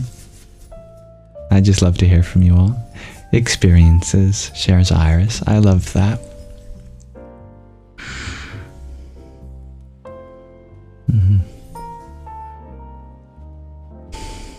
Life itself shares a daylight and $1 short.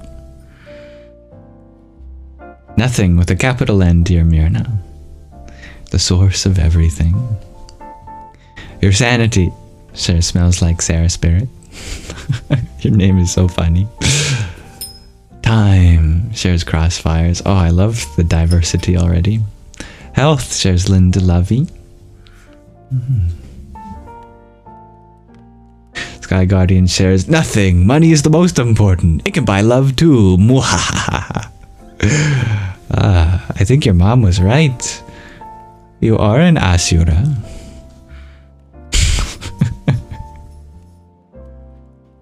Experience is definitely worth more than money, shares Vikstaru. Existence. Seeing your child happy, shares Becca. I love that. Just hearing that has brought warmth to my inner child. And empowered my inner mother. I love how unique all of your answers are. Love, shares Fiddle Leaf. Knowledge, shares John James. That's right. That's why I'm a lot more proud of these 6 new bookshelves I installed to hold these 3,000 new books I ordered than this Lamborghini here. Remember that guy? Ty Lopez?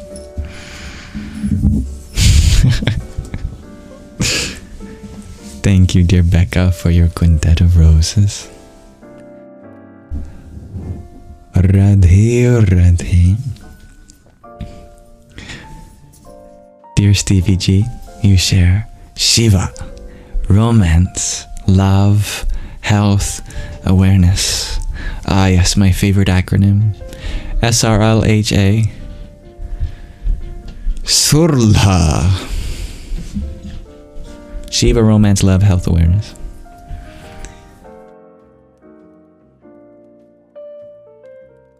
Beauty, shares Marcy. Well, you must be worth a lot then, Marcy. Vanity.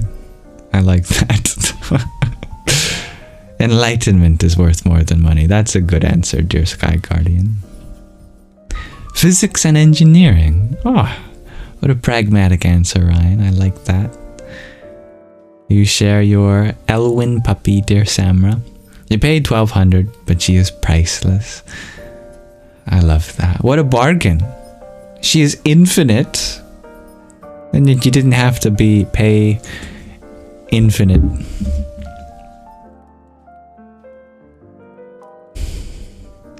Dear Vikstaru, you share. You just get frustrated realizing how much you don't know. Well, let me tell you something you already know. That you don't have to know everything to be allowed to be here. The price of being here is not understanding how it all works, but very simple things like just trying your best to be kind. If you can do that, honestly, you can live a very successful life.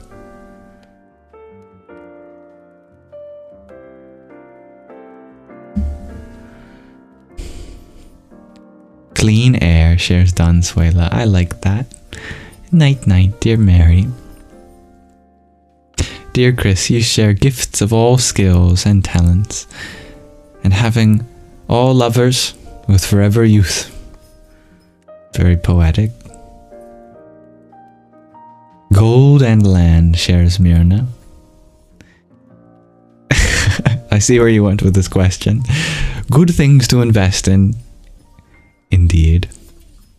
Proper sleep, shares Donsuela. Ah, I love that. Speaking of which, dear Astrid, you share you can't sleep.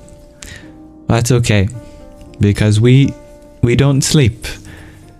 Sleep happens to us. Actually, we are the object of sleep.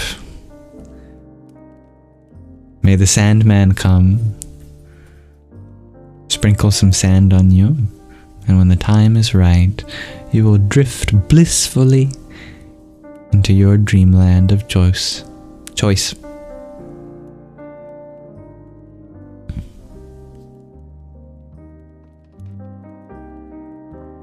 Dear Myrna, you share the view you have from your apartment. I love that. Love shares inevitable. And thank you, Mary, for the rose you sent while leaving. I leave you with this mantra. Om Vamadevaya Namo Jeshtaya Namah Shrishtaya Namo Rudraya Namah Kalaya Namah Kalavikarnaya Namo Balaya Namo Balavikarnaya Namo Balapramatanaya Namah Sarva Bhuta Damanaya Namo Manon Manaya Namah. Fresh air, shares Fiddle Leaf.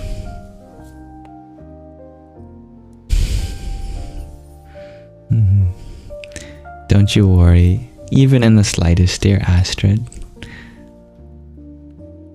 You will get to sleep at the perfect time. The irony is, the harder we try to fall asleep, the harder it is to fall asleep.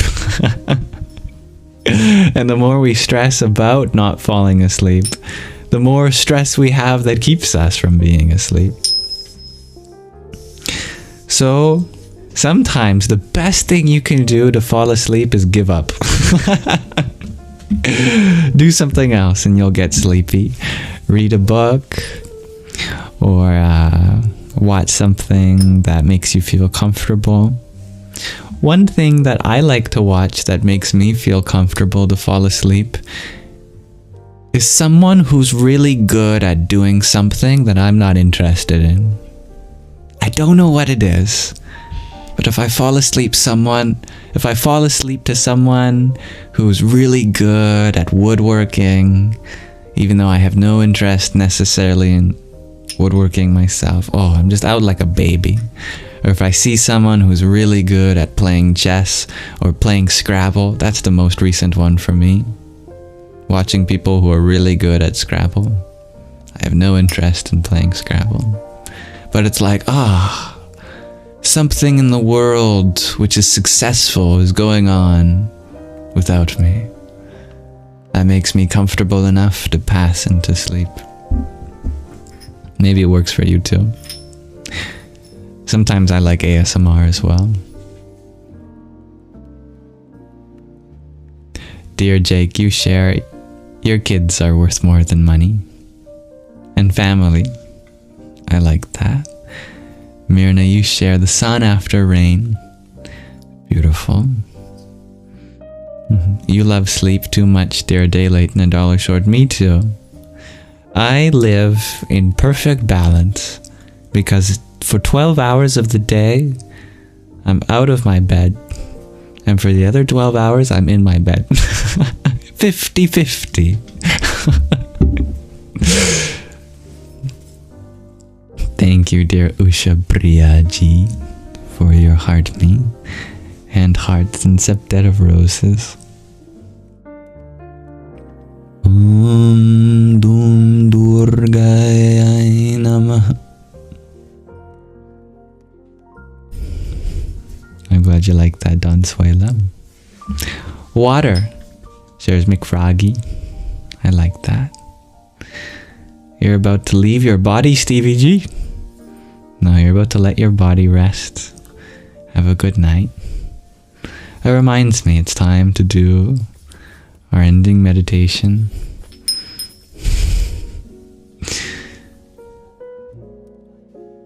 love, shares Seb.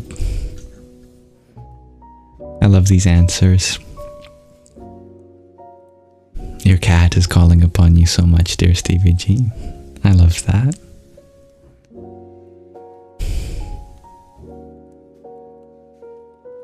I like that, dear Karma Cat. Your mind likes to complain about cleaning, but then you tell your mind, hey, the body cleans, not you.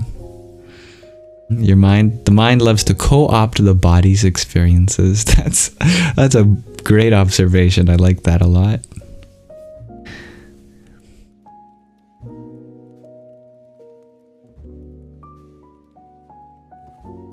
And Anna, you share the feeling of being comfortable and safe is worth more than money. I love that. I like that dualist philosophy. Anything you value more than money is necessarily worth more than it. Good logic. I like that.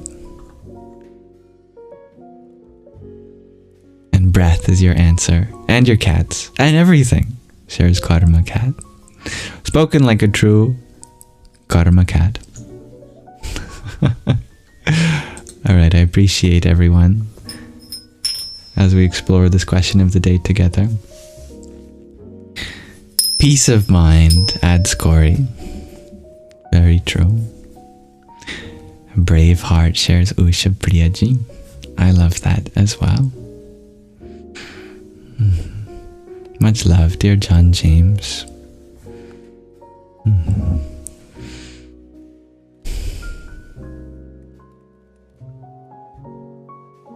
Dear Becca, did I think about your question earlier? It's something you're really struggling with. Oh, I'm sorry, dear Becca. I might not have seen it. Let me scroll up to see what you sent. While I'm doing that, allow me to tell you all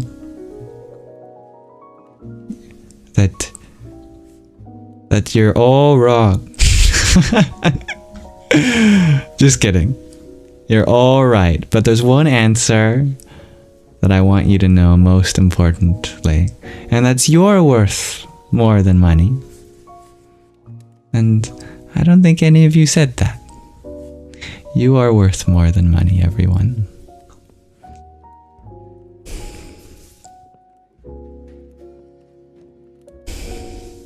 I'm sorry, dear Becca, I don't see your question. Can you ask it again?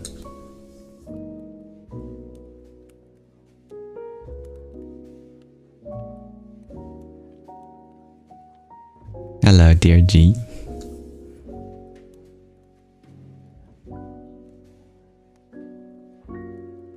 You are the gift.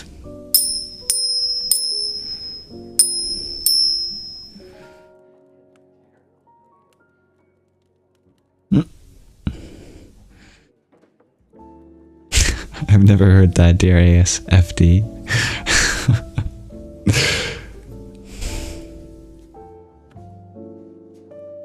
But I do know that it's important for us to treat our partners with a kind of sibling-like love as well, in addition, because we're all siblings. We're all children of the universe. Dear Becca, your question was something along the lines of, why does no good deed go unpunished? What a fascinating question. Why does no good deed go unpunished? You're talking about punishment for good deeds rather than bad ones?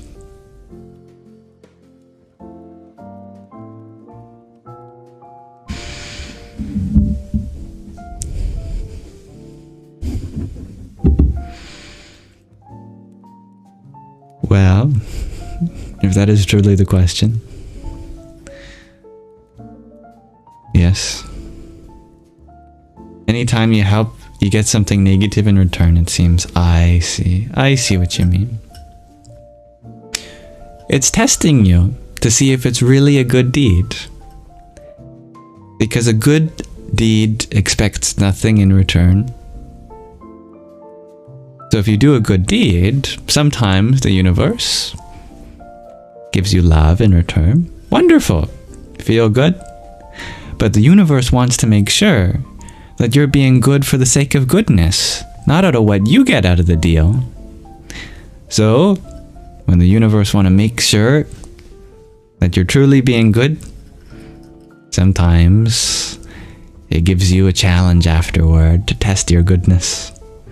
And if you still maintain your positivity, and you realize that the gift is to be good itself, not to get anything in return, then you've successfully learned the lesson.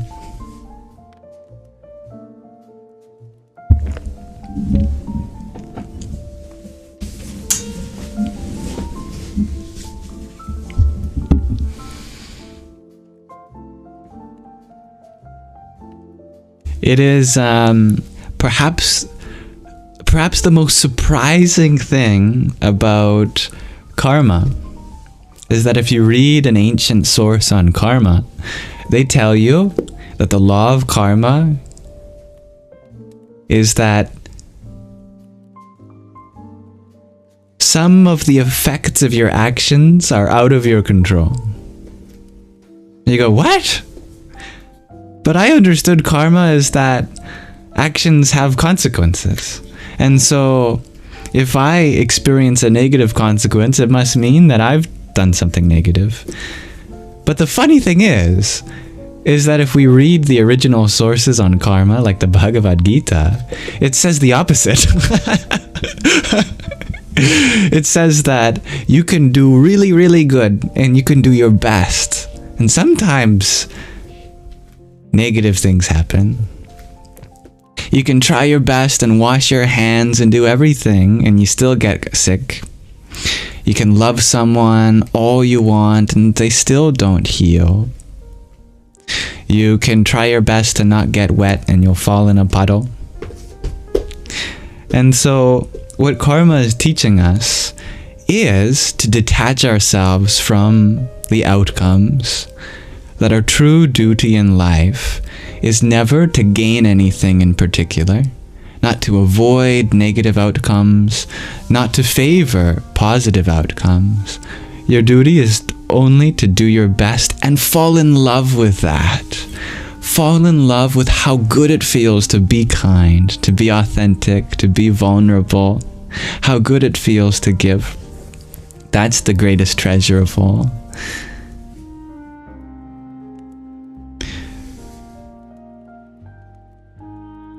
That's called living as a karma yogi. And I highly recommend reading the chapter on karma in this ancient scripture. I believe it's the 3rd chapter. Dear Aaron, you ask, what happens when we pass the universe test? We get another one. Our education is eternal because there's always more lessons to learn. In fact, the real joy is in the test itself.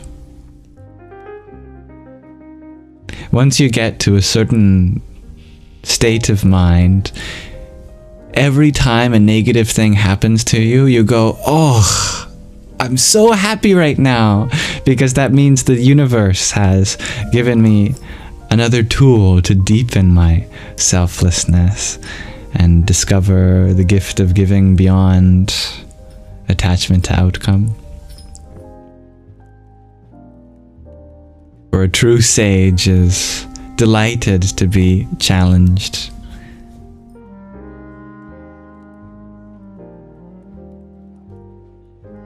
Thank you, dear Becca, for your quintet of finger hearts. Greetings. Oh, someone whose name I wouldn't know how to pronounce. Dam or Glans? That's my guess.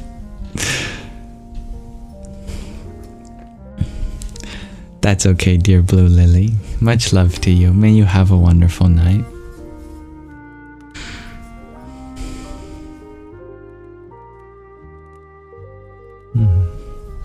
Dear Vic Star, you share at this point you feel like everything is out of your control. Good. That means you're getting close to liberation. When we finally surrender all control, we become truly free.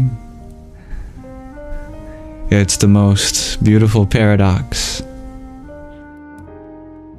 to realize that we are not in control. We are free. The universe is ultimately what creates this experience. Our only duty is to witness it. And when you dissolve into that witness state, Sakshi Bhav, bliss emerges and true freedom is attained. And yet, we still make a difference in the world from that place of observation, because witnessing is no passive act.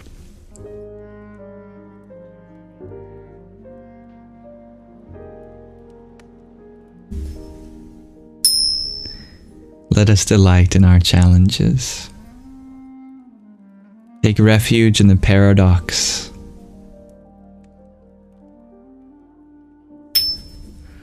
Dear Aaron, you share, I sound so wise and calming at the same time. Well, thank you for finding any wisdom here. I'm just sharing things in my short journey so far, and if any of them are valuable for you, that's wonderful. But I do hope that wisdom comes with serenity. What's the point of truth if it doesn't complete you and leave you feeling fulfilled? Some say that hard truths exist and they're there to swallow. But I say the highest truths are not hard but soft. They are a cushion to rest one's soul upon. For truth is that which brings us into everything we're missing, into that place which exists beyond fear.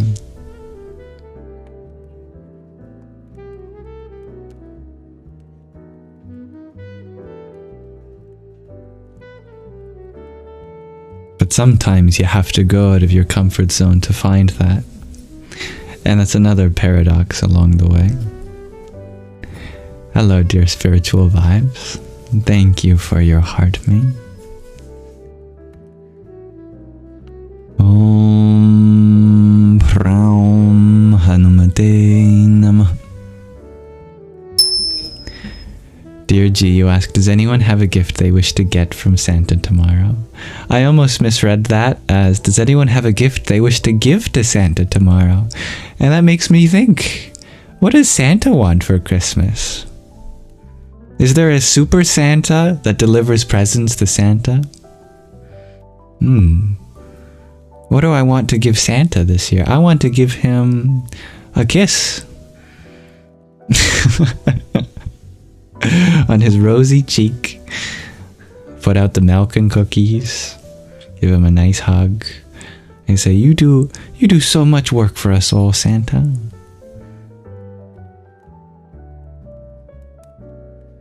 He's a simple man, he just likes cookies. Well, if it works for him, I guess he needs all the calories he can get. Hard work. Must burn a lot of calories. Oh, it's a new reindeer. What's wrong with the old ones?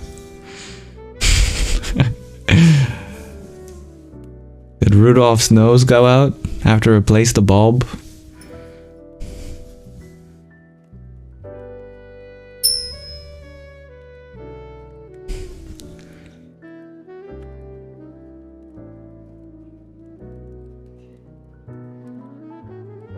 Good to see you, dear Rhiannon Clark. Pardon me.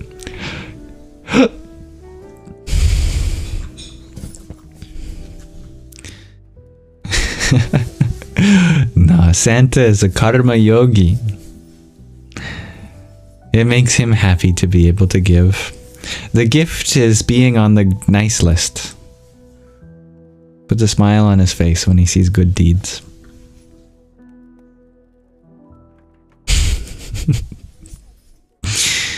All right, let us transition to our final portion of our Sangha, dedicated to Nididhyasana, portion where we conclude with some practice.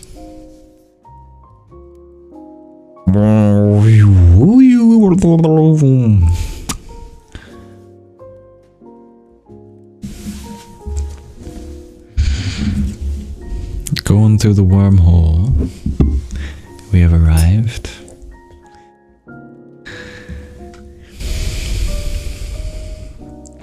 All right. Now, if any of you want to participate in a meditation, I hope you stay. But thank you all for being here thus far anyway. I love the celebration of our collective joy. The giving spirit is upon us, and I'm so grateful for you all. You are all gifts in my life.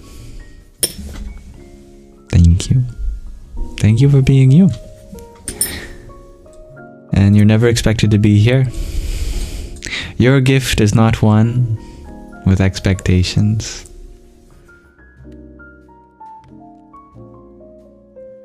So, for our meditation tonight, I thought we'd do some Bīja-Mantra-Japa. That's the recitation, the japa, of some seed sounds, Bija mantras.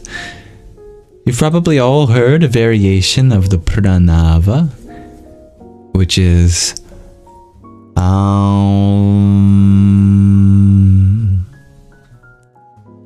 but that has a sister bija that goes like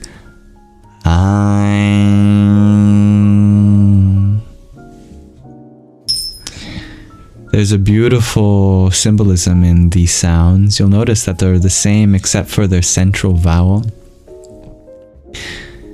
In Aum, you transition from the akara, the sound that represents existence in its simplicity, absolute being, through the ukara, the sound that represents pervasive existence, continuity,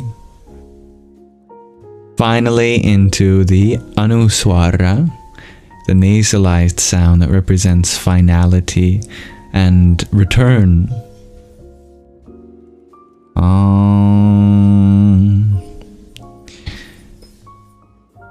Aim is a very similar sound, but instead of going from absolute existence to finality through pervasive existence, you go through relative existence. The ikara sound. Sanskrit is very much connected to cosmology, and the cosmological meaning of various parts of the mouth are studied. The oo sound is formed by curling our lips, and in Sanskrit it's said when you curl your lips, when you make a sound with only your lips, you are engaging in the element of water. But when you bring your tongue up to the palate, arching it, you are engaging in the element of air, vayu. And I love how both Aum and Aim have a fluidic element at their core. Both water and air flow. So to balance both of these flows, I thought we'd chant both of them 108 times. Might sound like a big number, but it's not, especially for such short mantras. Couple more things to tell you to empower this meditation. Aum is the bija of Parabrahman as Nirguna Brahman. What does all of that mean? It means the sound of the ultimate reality beyond form. But Aim is the sound, the bija of Saguna Brahman, which is the ultimate reality with form. So in Aum we celebrate the formless, in Aim we celebrate the form, divine masculine, divine feminine. As a note of pronunciation, you'll notice that M has a dot under it on both these bijas. That means it's not your typical M sound. It's a standard in the International Alphabet of Sanskrit Transliteration, and it stands for a pure nasalization. You don't even have to touch your lips together. You just bring the place of resonance into your nasal cavity. Kind of like when you're humming. I'll be chanting on this Sbhaktika Mala, which is made of quartz crystal. It represents Saraswati as the goddess of knowledge, divine expression, music, dance, art. Saraswati's personal bija is also Aim, so such is why I'm using this one, and this will keep track of our meditation. I'll turn down the Christmas jazz, as lovely as it is, so we can just chant in silence.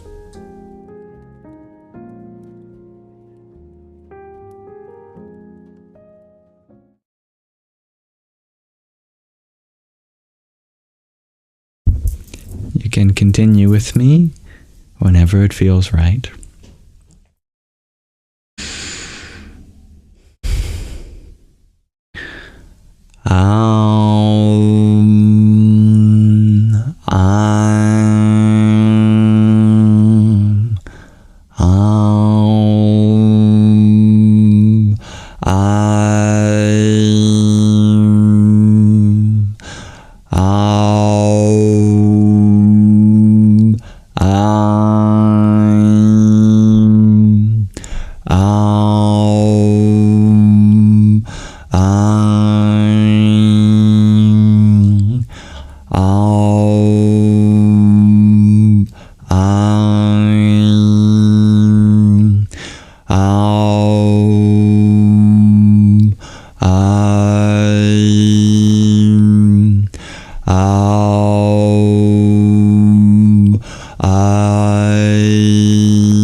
Aum.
Aum, Aum, Aum, Aum, Aum,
Aum, Aum, Salutations to Bara Brahman and Bara Shakti.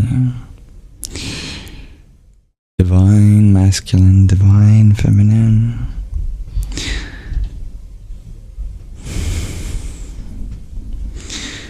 And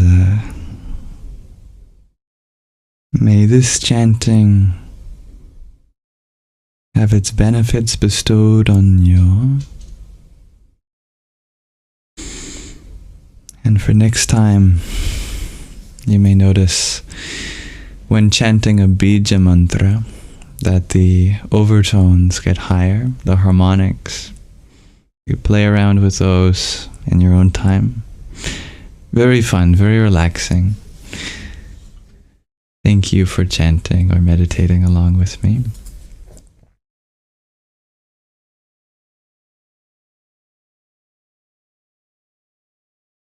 Where's our Christmas music?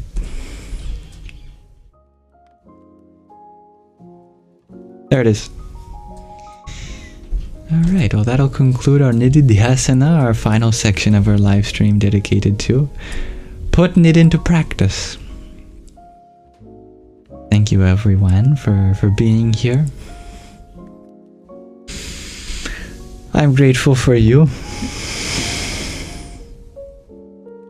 I'm grateful for the space that we share. I'm wishing peace and bliss on all of you. Holiday blessings, everyone. Merry Christmas Eve, dear Magdalene Snuffleupagus Rangy. Take care, dear Gina. Yeah, Bija mantras are very powerful, dear Linda Levy. Use them with discretion. Yes, we have come to the end of the Sangha tonight. But if you want to continue being a part of this space, do know that the party goes on. What's it called? An after party. And the first party stops, there's an after party at someone else's house. The after party's on my Discord server if you ever want to come. If you go into the link tree in my bio, you'll see an icon that looks like a game controller with 2 eyes up there, along with other social media icons. Everyone is welcome. You are vibrating now in a positive way, dear Rhiannon. I'm so happy to hear that, just like a cat.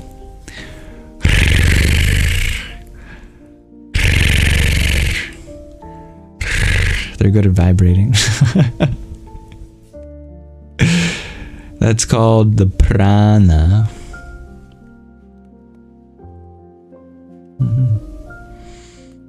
It's an entire love distribution system up in that Discord. I like the way you put that, Magdalene. It's a very beautiful place and I'm very grateful to be a part of.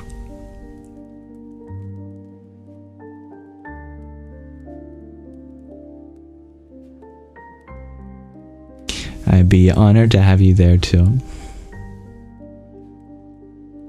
So if you want to stay connected, you're welcome back here.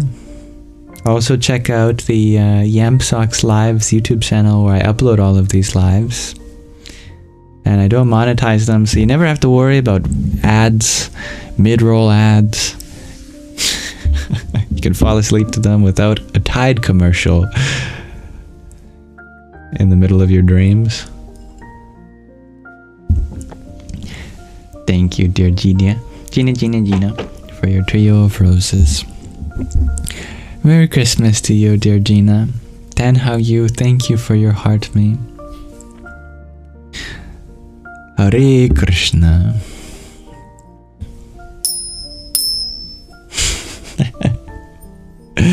You're too eepy for the after party, dear Anna. Or is the after party just in your dreams? Woo woo!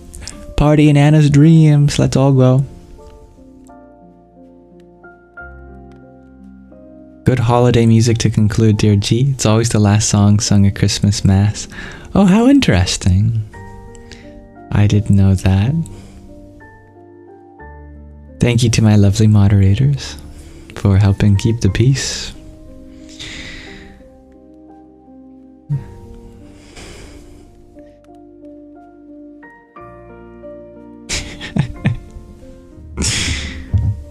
I'm not laughing at anything in particular, it's just a bundle of joy.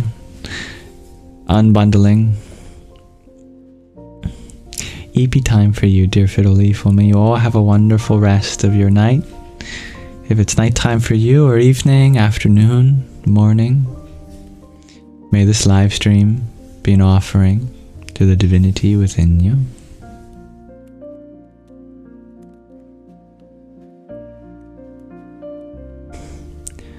Om Asato Ma Sadgamaya Damasoma Jyotirgamaya Mrityorma Mritangamaya.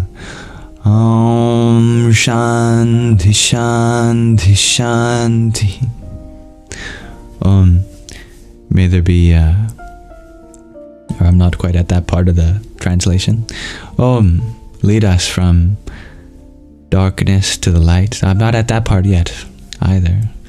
Asato Uma Satgamaya, lead us from the unreal to the real, from darkness to the light, from death to deathlessness. Om, may there be peace in us, may there be peace in our environment, and may there be peace in the forces that act on us.